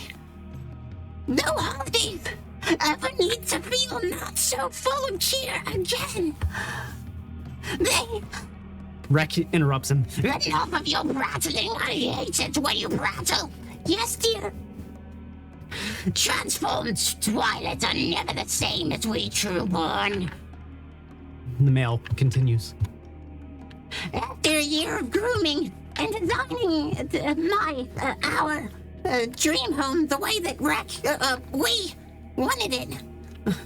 We were ready to save Holiday Village from Sister Light's grasp and turn us into one big Twilit family. This way, whoever's the most empty is actually the happiest. You know, I wanted the lamp to be over there, but Rec insisted it be over here because it's closer to the door, so it's easy to turn on when you walk in, but I wanted it closer to my chair because, like, what did I say about your brat thing? You're so fucking annoying. I love it. After even a year, I still haven't figured this whole gosh darn Twilit thing out. And Rec continues. Yeah, I never thought I'd resort to being a trophy wife, but the home that came with it. To be the first Twilit to penetrate the holiday region of the Dreamscape. You just can't beat the location. Falala steps forward. Daddy? Now Twilit kind of sinks his head. I hoped we could meet again as Twilit. So you'd understand, this isn't the way. You never grieved Mom. Rather than embrace the grief with the hope of a brighter day to burn it away, you flung yourself as far down the opposite direction as possible. It's just so you didn't have to accept it. And this She waves her hand up and down at Rec. toxic relationship is not the solution to cope. Her dad continues. I can't face that law. I'd rather be empty than feel that hurt. I'd rather feel a different hurt every day than the one that I'm afraid of. He starts to kind of break down. I loved her so much, Lala. I didn't even get a single minute to cope because I had a newborn in my hands. And I had to shove that sorrow aside to be the best gosh darn father I could be. Every milestone you had growing up was the most painful happiness I ever felt. I'd smile because you took your first steps, and then felt a dagger through my heart knowing your mother wasn't there to see it too. I'm not brave, Lala, but I'm Twilit now, so I don't have to be. We're the things that go bump in the night. We bring tears to the eyes so nothing else can do it to me, or my little girl, or the other holidays ever again. Daddy, you taught me that I can be anything I want. And part of you knows it too. It was you. You led us here. You gave us the hints to the riddles in my dream. You carved the hint into the wall of candy corn cell. A part of you doesn't believe this, Dad. A part of you is brave. And if you aren't, then pretend to be someone who is. Rex steps forward and slowly begins to kind of morph into a nightmare amalgam. Enough! Your Then she starts to kind of morph into this kind of tentacled nightmare creature. And that's going to be initiative. All right.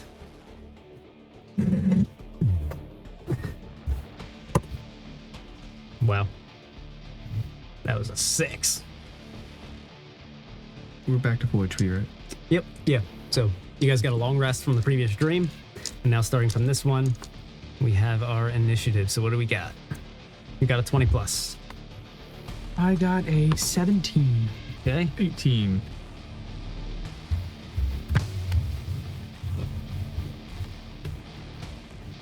All right. Now what about you, Shamaros? Second natural 1 for initiative. So 4 total.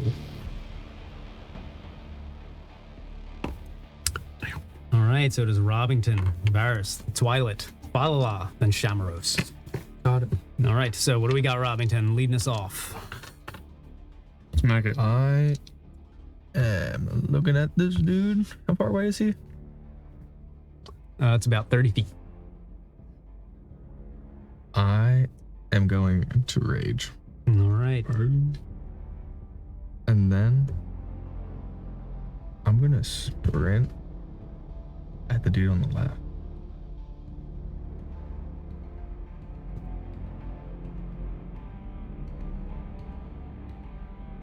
Am I close enough or? You're not close I enough have for 48 melee. movement speed. Oh, yep. I'm gonna attack him twice. Falala's dad? Yeah. Okay. He's evil. I respect that. I respect it. You did laugh at him for 50 hours when she was telling the story. Left your daughter, bro. 20 Okay, that hits.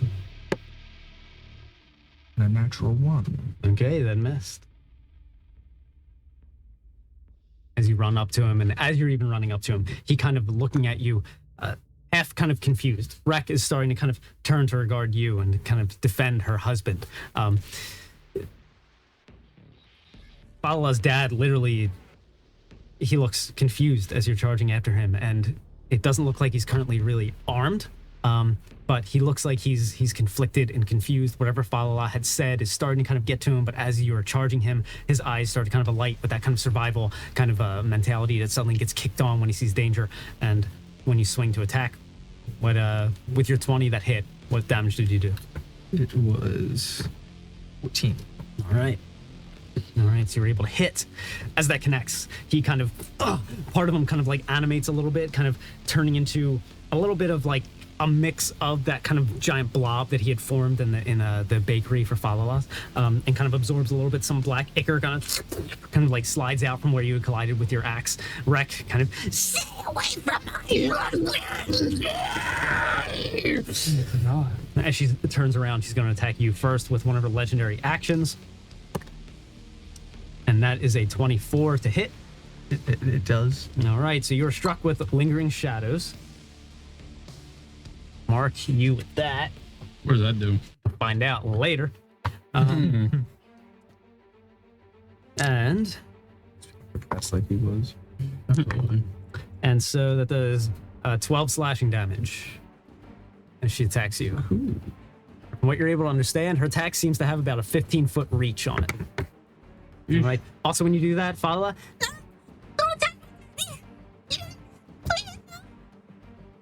all right. So that is the end of your turn. It's now Varys' turn. Then it's Twilit's turn. All right, I am going to shoot that All right.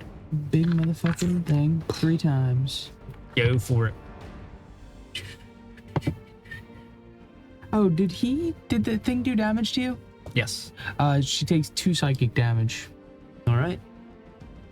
from the brand of castigation. Ooh, Five. natural 20.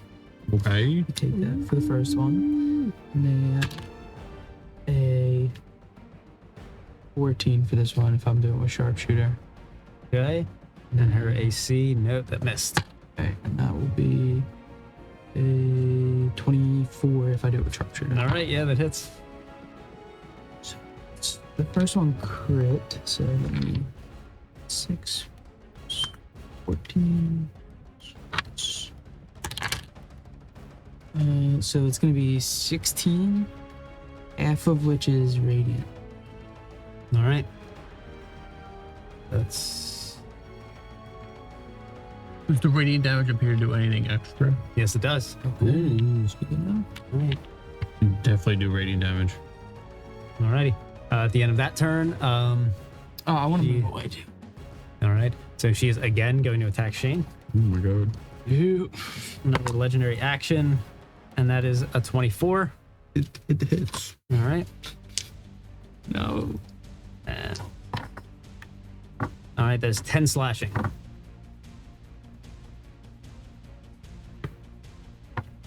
It takes 2 psychic damage. All right. Gonna add up. It is. That's 4. Adds up. All right. So now it is the actual Twilit's turn. So she is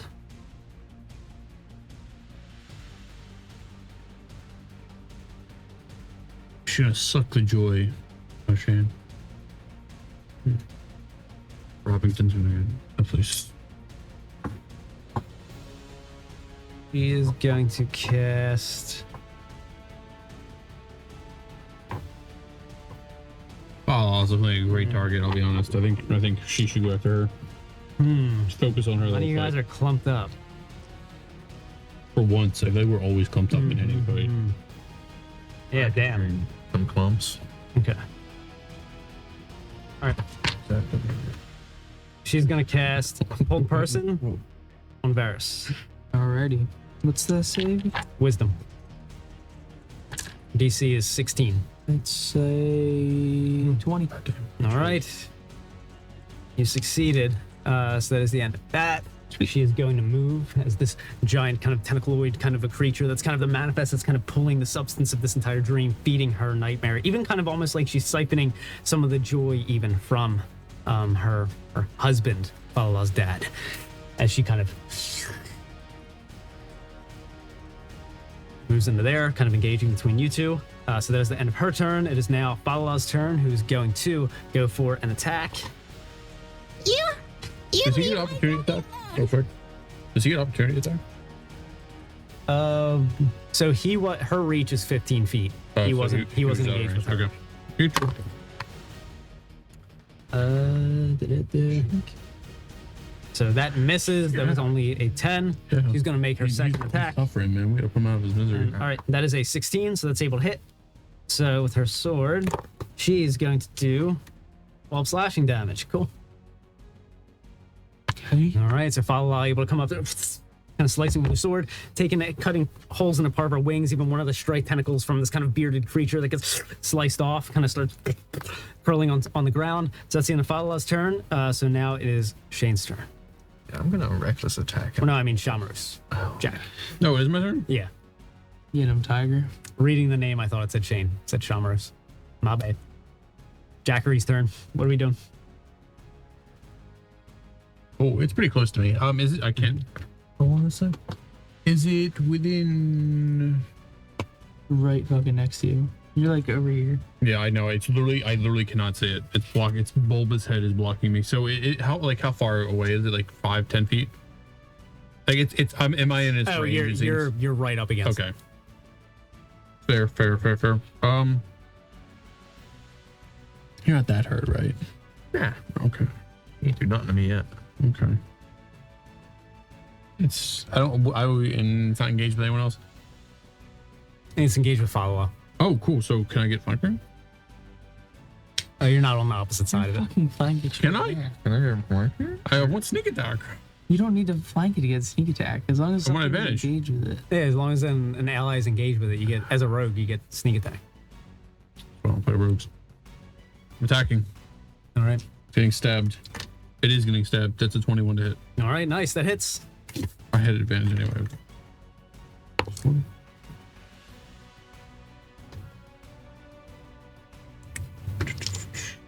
So this will be, okay, 5, 10 so far. Then it's going to, I'll use it Bardic Inspiration for Psychic Blade, so it's 2d6. Okay. 18, 21. And then Sneak Attack, 25. 31. Big damage. 31 damage? 31 damage. My lord. 11 of it was Psychic. Okay. And I still have a bonus action, I guess. So a cunning action, disengage. And I'm gonna run behind that tree as far as I can, 30 feet. Just absolutely fallen stabbed it and just completely started looking it. That's gonna be it. Okay. All right, so in doing that, an effect now happens. A pool of shadow begins to emerge beneath your feet. All of you guys. You have 3 choices. You can stand in place. Constitution save, where this DC becomes 21. Or you can forego your next bonus action to move up to 15 feet in either direction, and your con save becomes a 16.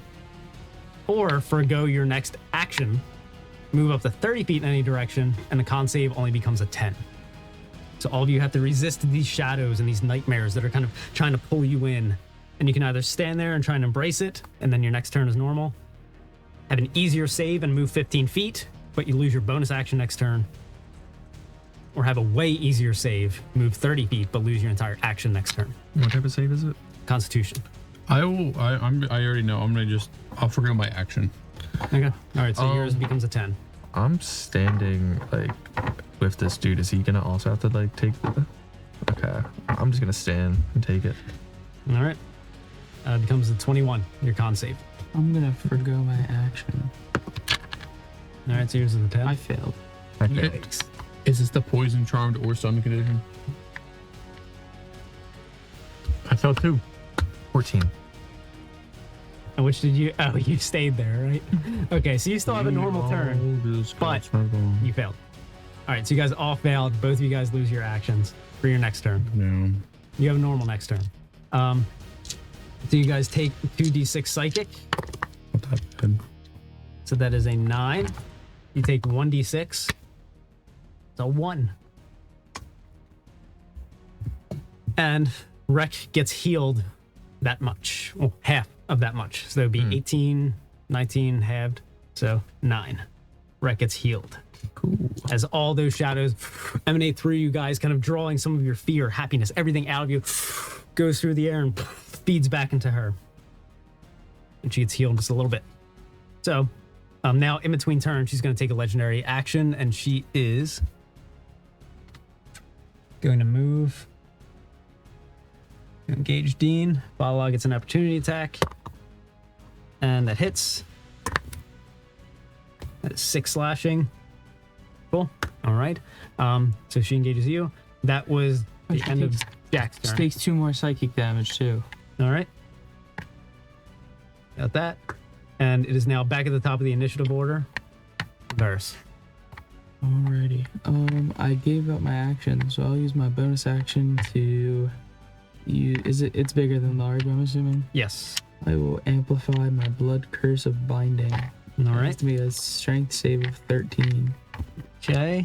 That's plus 3. That's an 8. So that is 11. Failed. Big. I take 1 damage. That's So big. roll an 8. You take 1 damage? I take 1. It costs life to make it stronger. All right. And then, speed is 0, and it can't take reaction, so it can't opportunity attack. So I'm just gonna run.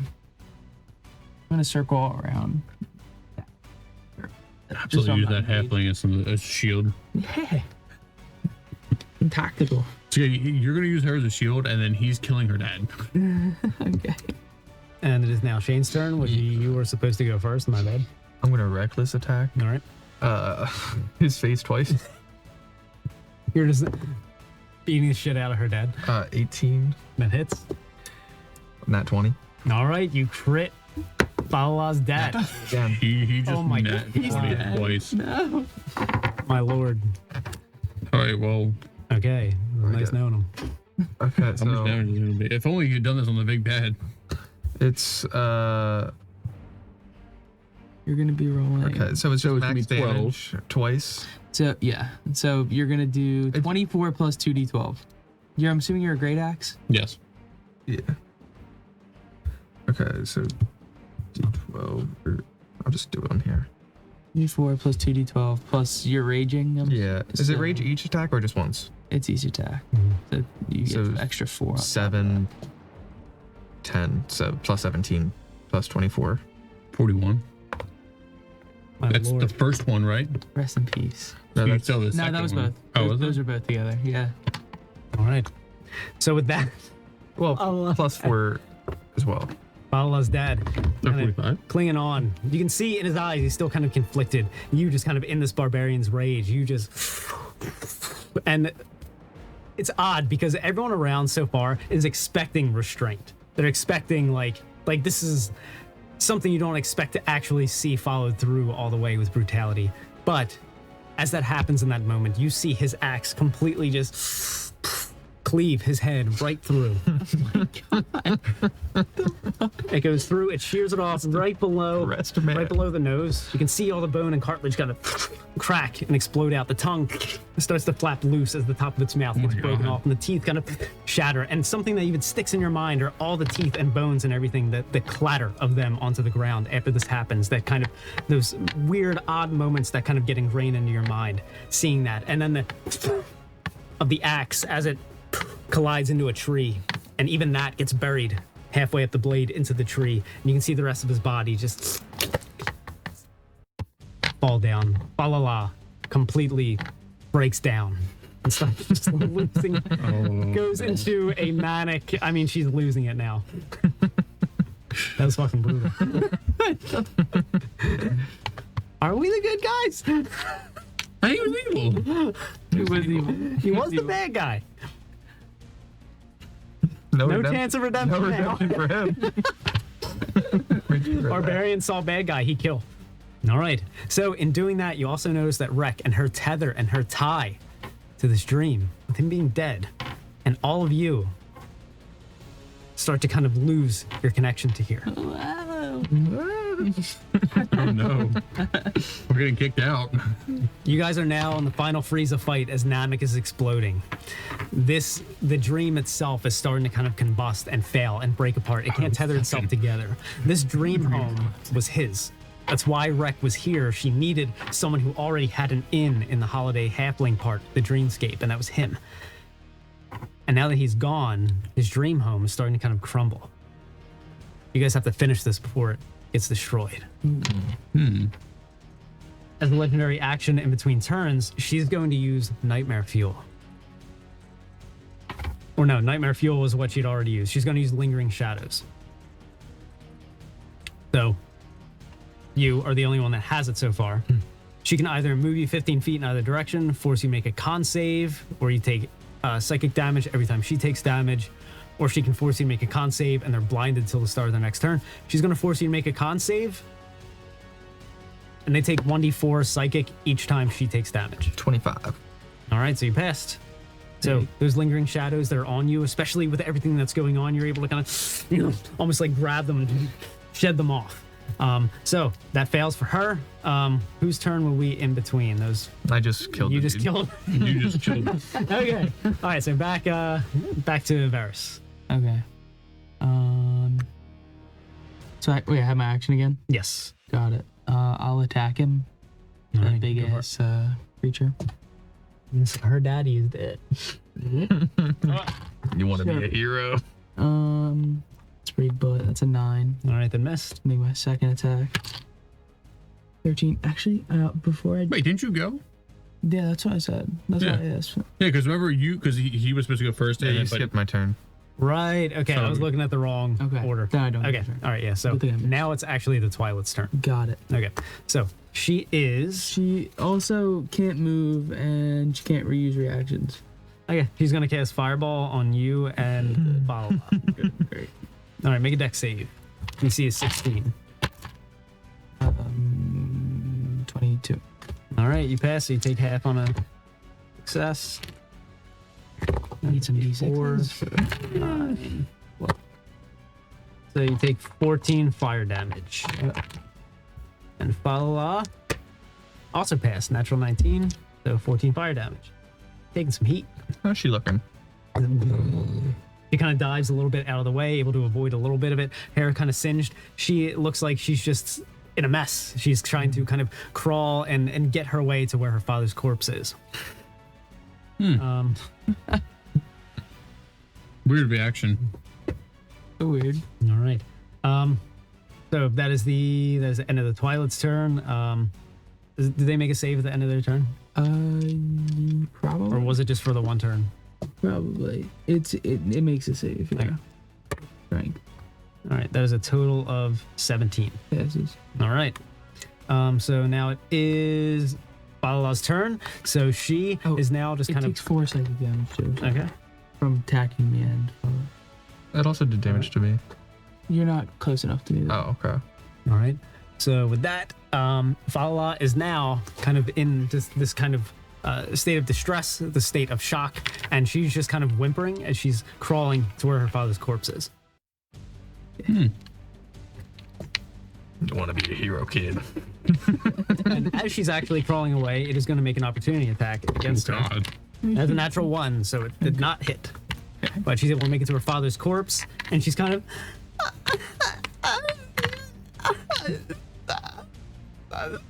You can't even understand what she's saying or anything. She's a complete wreck. All right. So it is now Shamrus' turn. Yeah, Jammerous. I don't have an action, so Stab him again. I can. I'll healing word the day. Spare the dying. So He's outright dead. Man's got no head. Bardic inspiration on Fala. I am just gonna try to cheer up. You could do this. Your dad didn't die. He's just. This is just a dream. You got this. And then I'm gonna try to hide behind that tree, and then that's it. My turn. All right. She's got a bar. She got to do 6. She can do this. So he is now going to. I do right. Is now going to attack. I do it regular. Varus. Just advantage. Yeah, so you just get advantage on anything you want. Okay. All right, there's a 13 to hit as a legendary Misses. action. Missed. All right, cool. So back at the top of the order, Robington. What do we got? All right. I'd like to sprint towards the big old monster Okay. over here, and I'd like to athletic Yeah, you no longer have check, that. hurdle the little halfling. You're gonna jump over her? Yeah, I want to Olympically Use some hurdle. momentum. Oh my god. All right. 22. All right. Hey, you smurf. You clear her. This is what it's like to be a easily. hero, kid. Show her the brutal reality of it. I'm saving you from this. I know. Her dad's reckless blood attack. just dripping over her. All right, go for it. 11. Bad missed. 15 twice. All right, that hits. Oh, So you okay. hit it one time.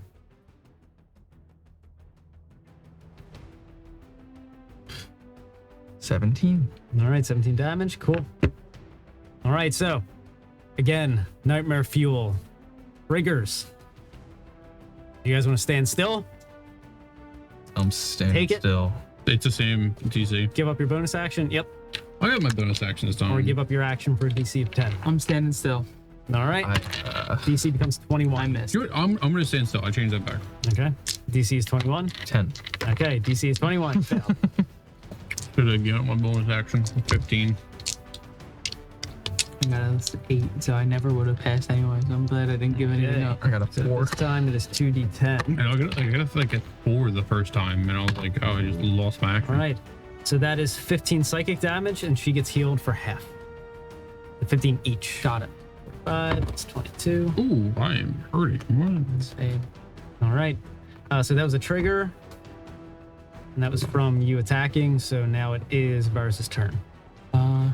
My god, it fucked me up. I will. What's your health looking at? 9. When it gets my turn, I can heal. Okay. I'm going You're to. a gremlin behind that tree right now. Let's do it. Where your character crouched over like. Dude, I know. I'm literally just absolutely plotting. Okay. I'm gonna bonus action use my blood curse of the marked. And it basically just I can mark a creature within 30 feet of me, and I do an extra crimson right die when determining the damage Okay. for my attack. So then I'll attack it twice with sharpshooter. Oh, that's a fucking 4, so an 8, and that's a 13. All right. You missed. Alrighty. Okay. Legendary action. It is going to attack you. It's going to get advantage because you had reckless attack. That missed. And that missed. You don't have 13 armor class, right? Nah. All right. So end of your turn. It is now Twilit's turn. He is going to make 2 melee attacks. One against you, one against you. Got it. First one against Dean. That is a 13. Miss. All right. Against you. All right. That is a 15. Mine is 15. All right. So she does 6 slashing, and then you get marked. Takes 2 shadow psychic damage. on me, lady. All right. Really does. Takes 2 psychic, and she is going to. Not even caring, she's going to move to fully engage you. Did she move out of my range? No, she's still right against you. She just rotated to get right against Dean. All right, so it's the end of her turn. Falala's turn. She is still groveling. She's out of commish. She's inspired. She got a D6. You can do so much with it. She just found out her dad is still alive, was a Twilit, and then just saw his head get smashed. Want to be a hero. Your turn. All right. This poor girl is broken. Poor girl. Future episode. This is her villain arc. Yeah, really. I Her will. origin story. Bonus action, level 2. Cast Healing Word on my buddy. Me? Yes, you. Yes, you, Varus. Appreciate that.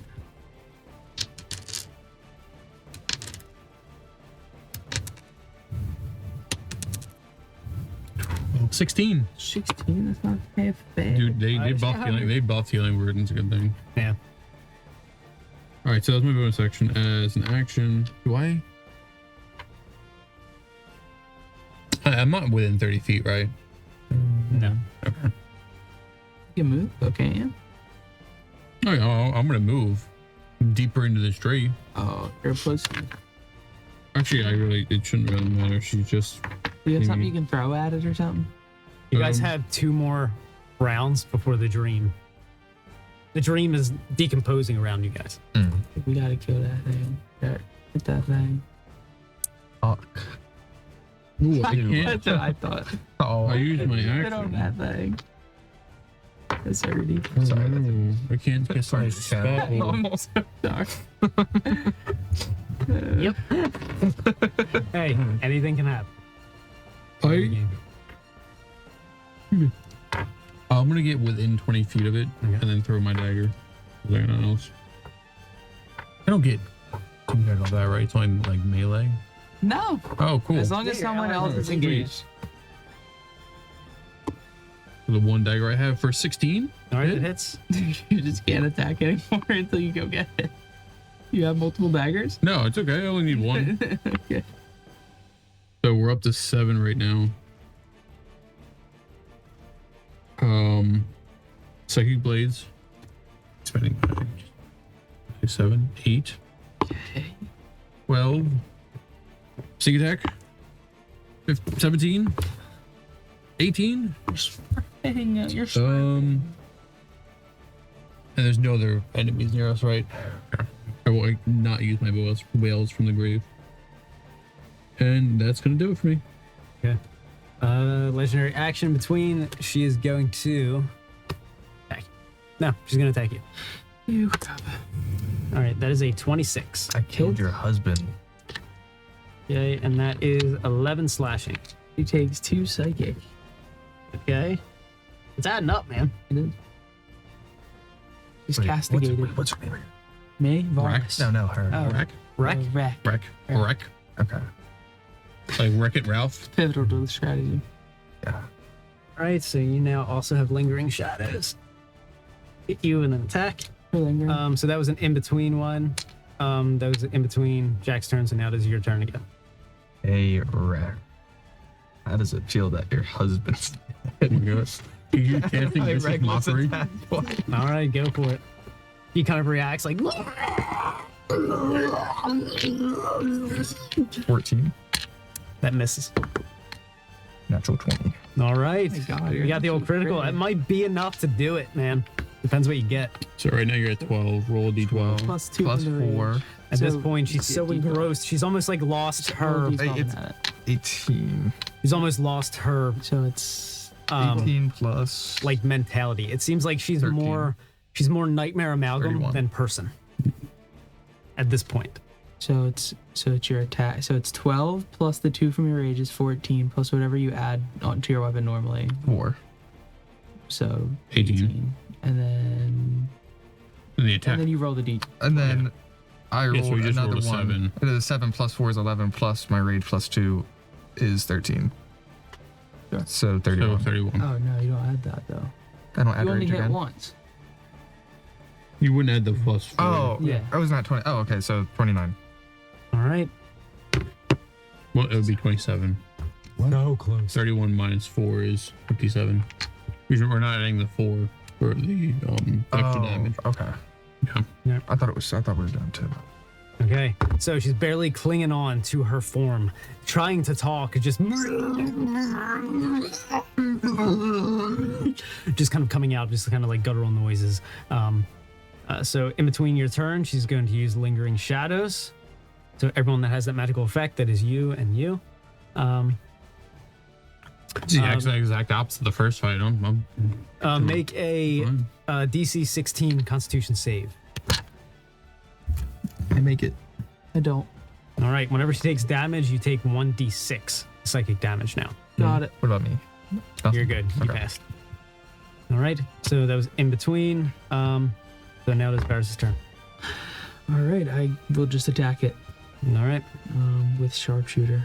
Or you know what? It's really hurt. Yeah, she's All right, then I'll just do barely like clinging 3 on. regular attacks. the whole dream is.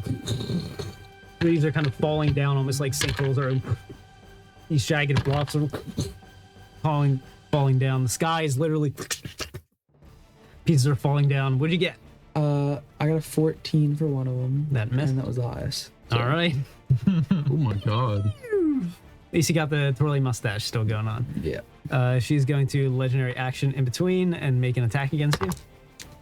And that is a 3 plus 6 is 9, so that missed. Okay. Sweet. All right. Yeah. So now it is the Twilit's turn, and she is.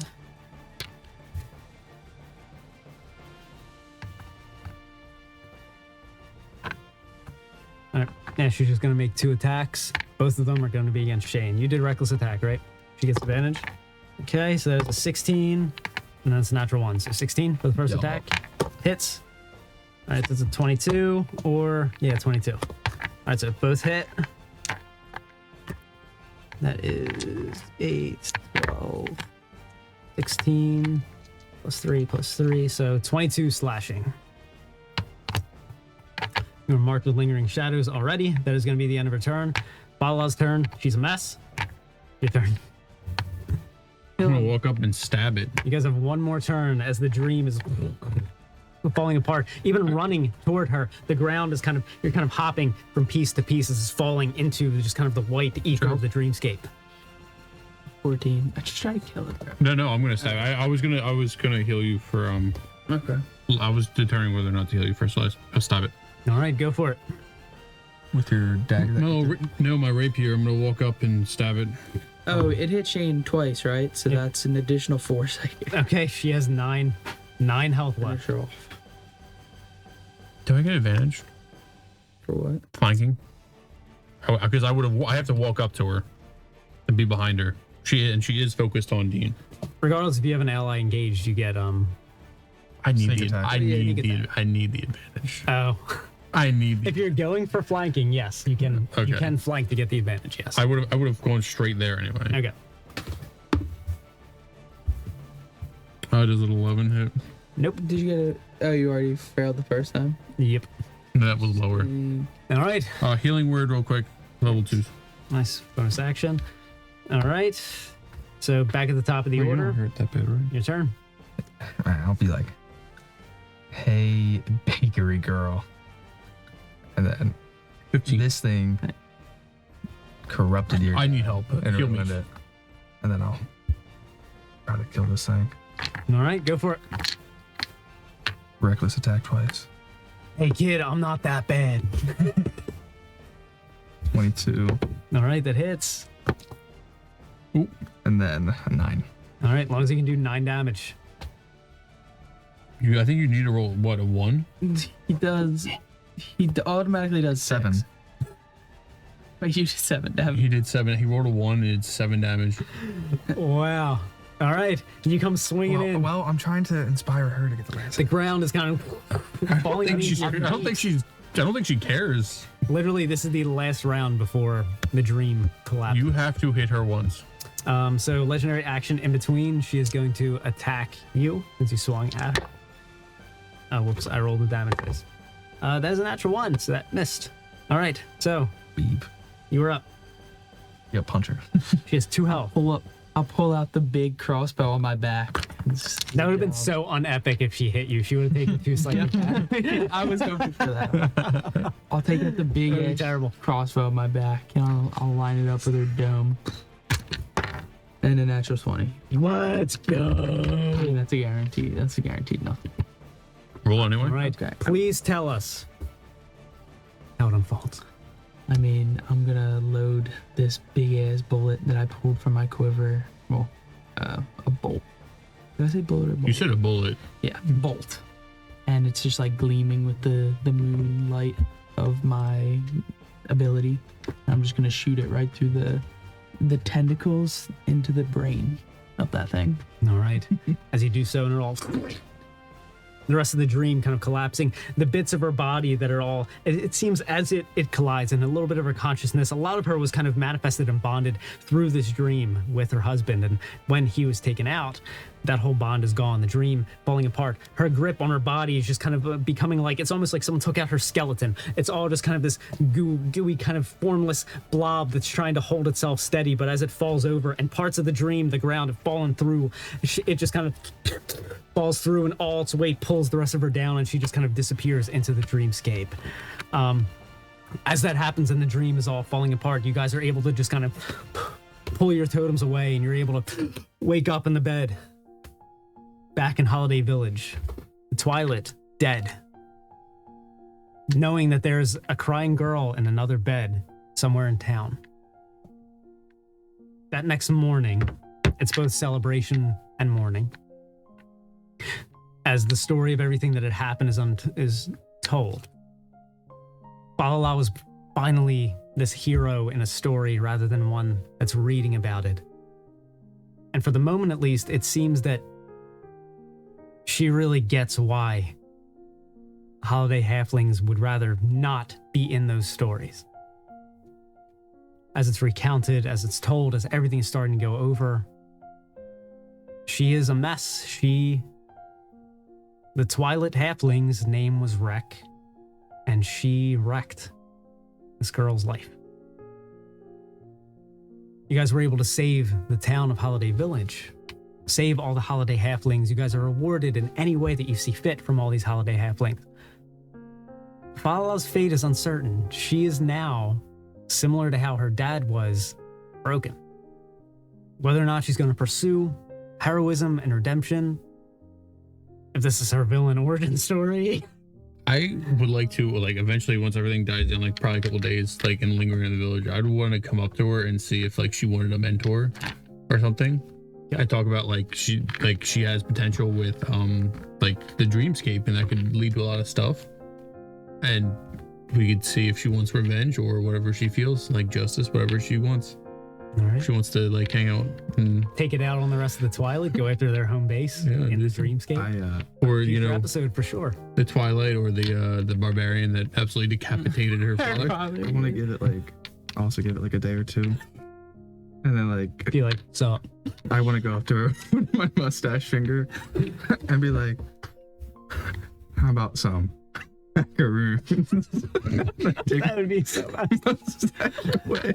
I heard. So, how about those macaroons you promised? Are you actually going to do that? Okay. As you do so, she just kind of, almost like zombified, kind of talking to you at her bakery. You do this to her at her bakery, you walk up. Okay.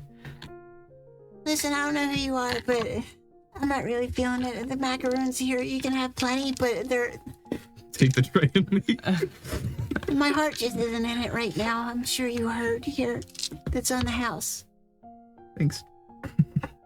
And then I leave. So, Holiday Village is saved. Holiday Halflings are saved from the Twilit. And one of them, unfortunately, may continue to have nightmares of her own. It's okay. We saved. We got the macaroons. It's L aura. It's the end of the episode, end of the adventure. Thank you guys if you're still watching. Thank you so much. You can help us out big time by clicking the subscribe button, the little notification bell right after it. It helps us immensely. We want to make celebrity guests here on the channel a regular monthly thing. Can't do that till we have a bunch of followers and everything. So we really appreciate it. Let us know what you think about it in the comments below, and we'll see you guys next month. Bye-bye.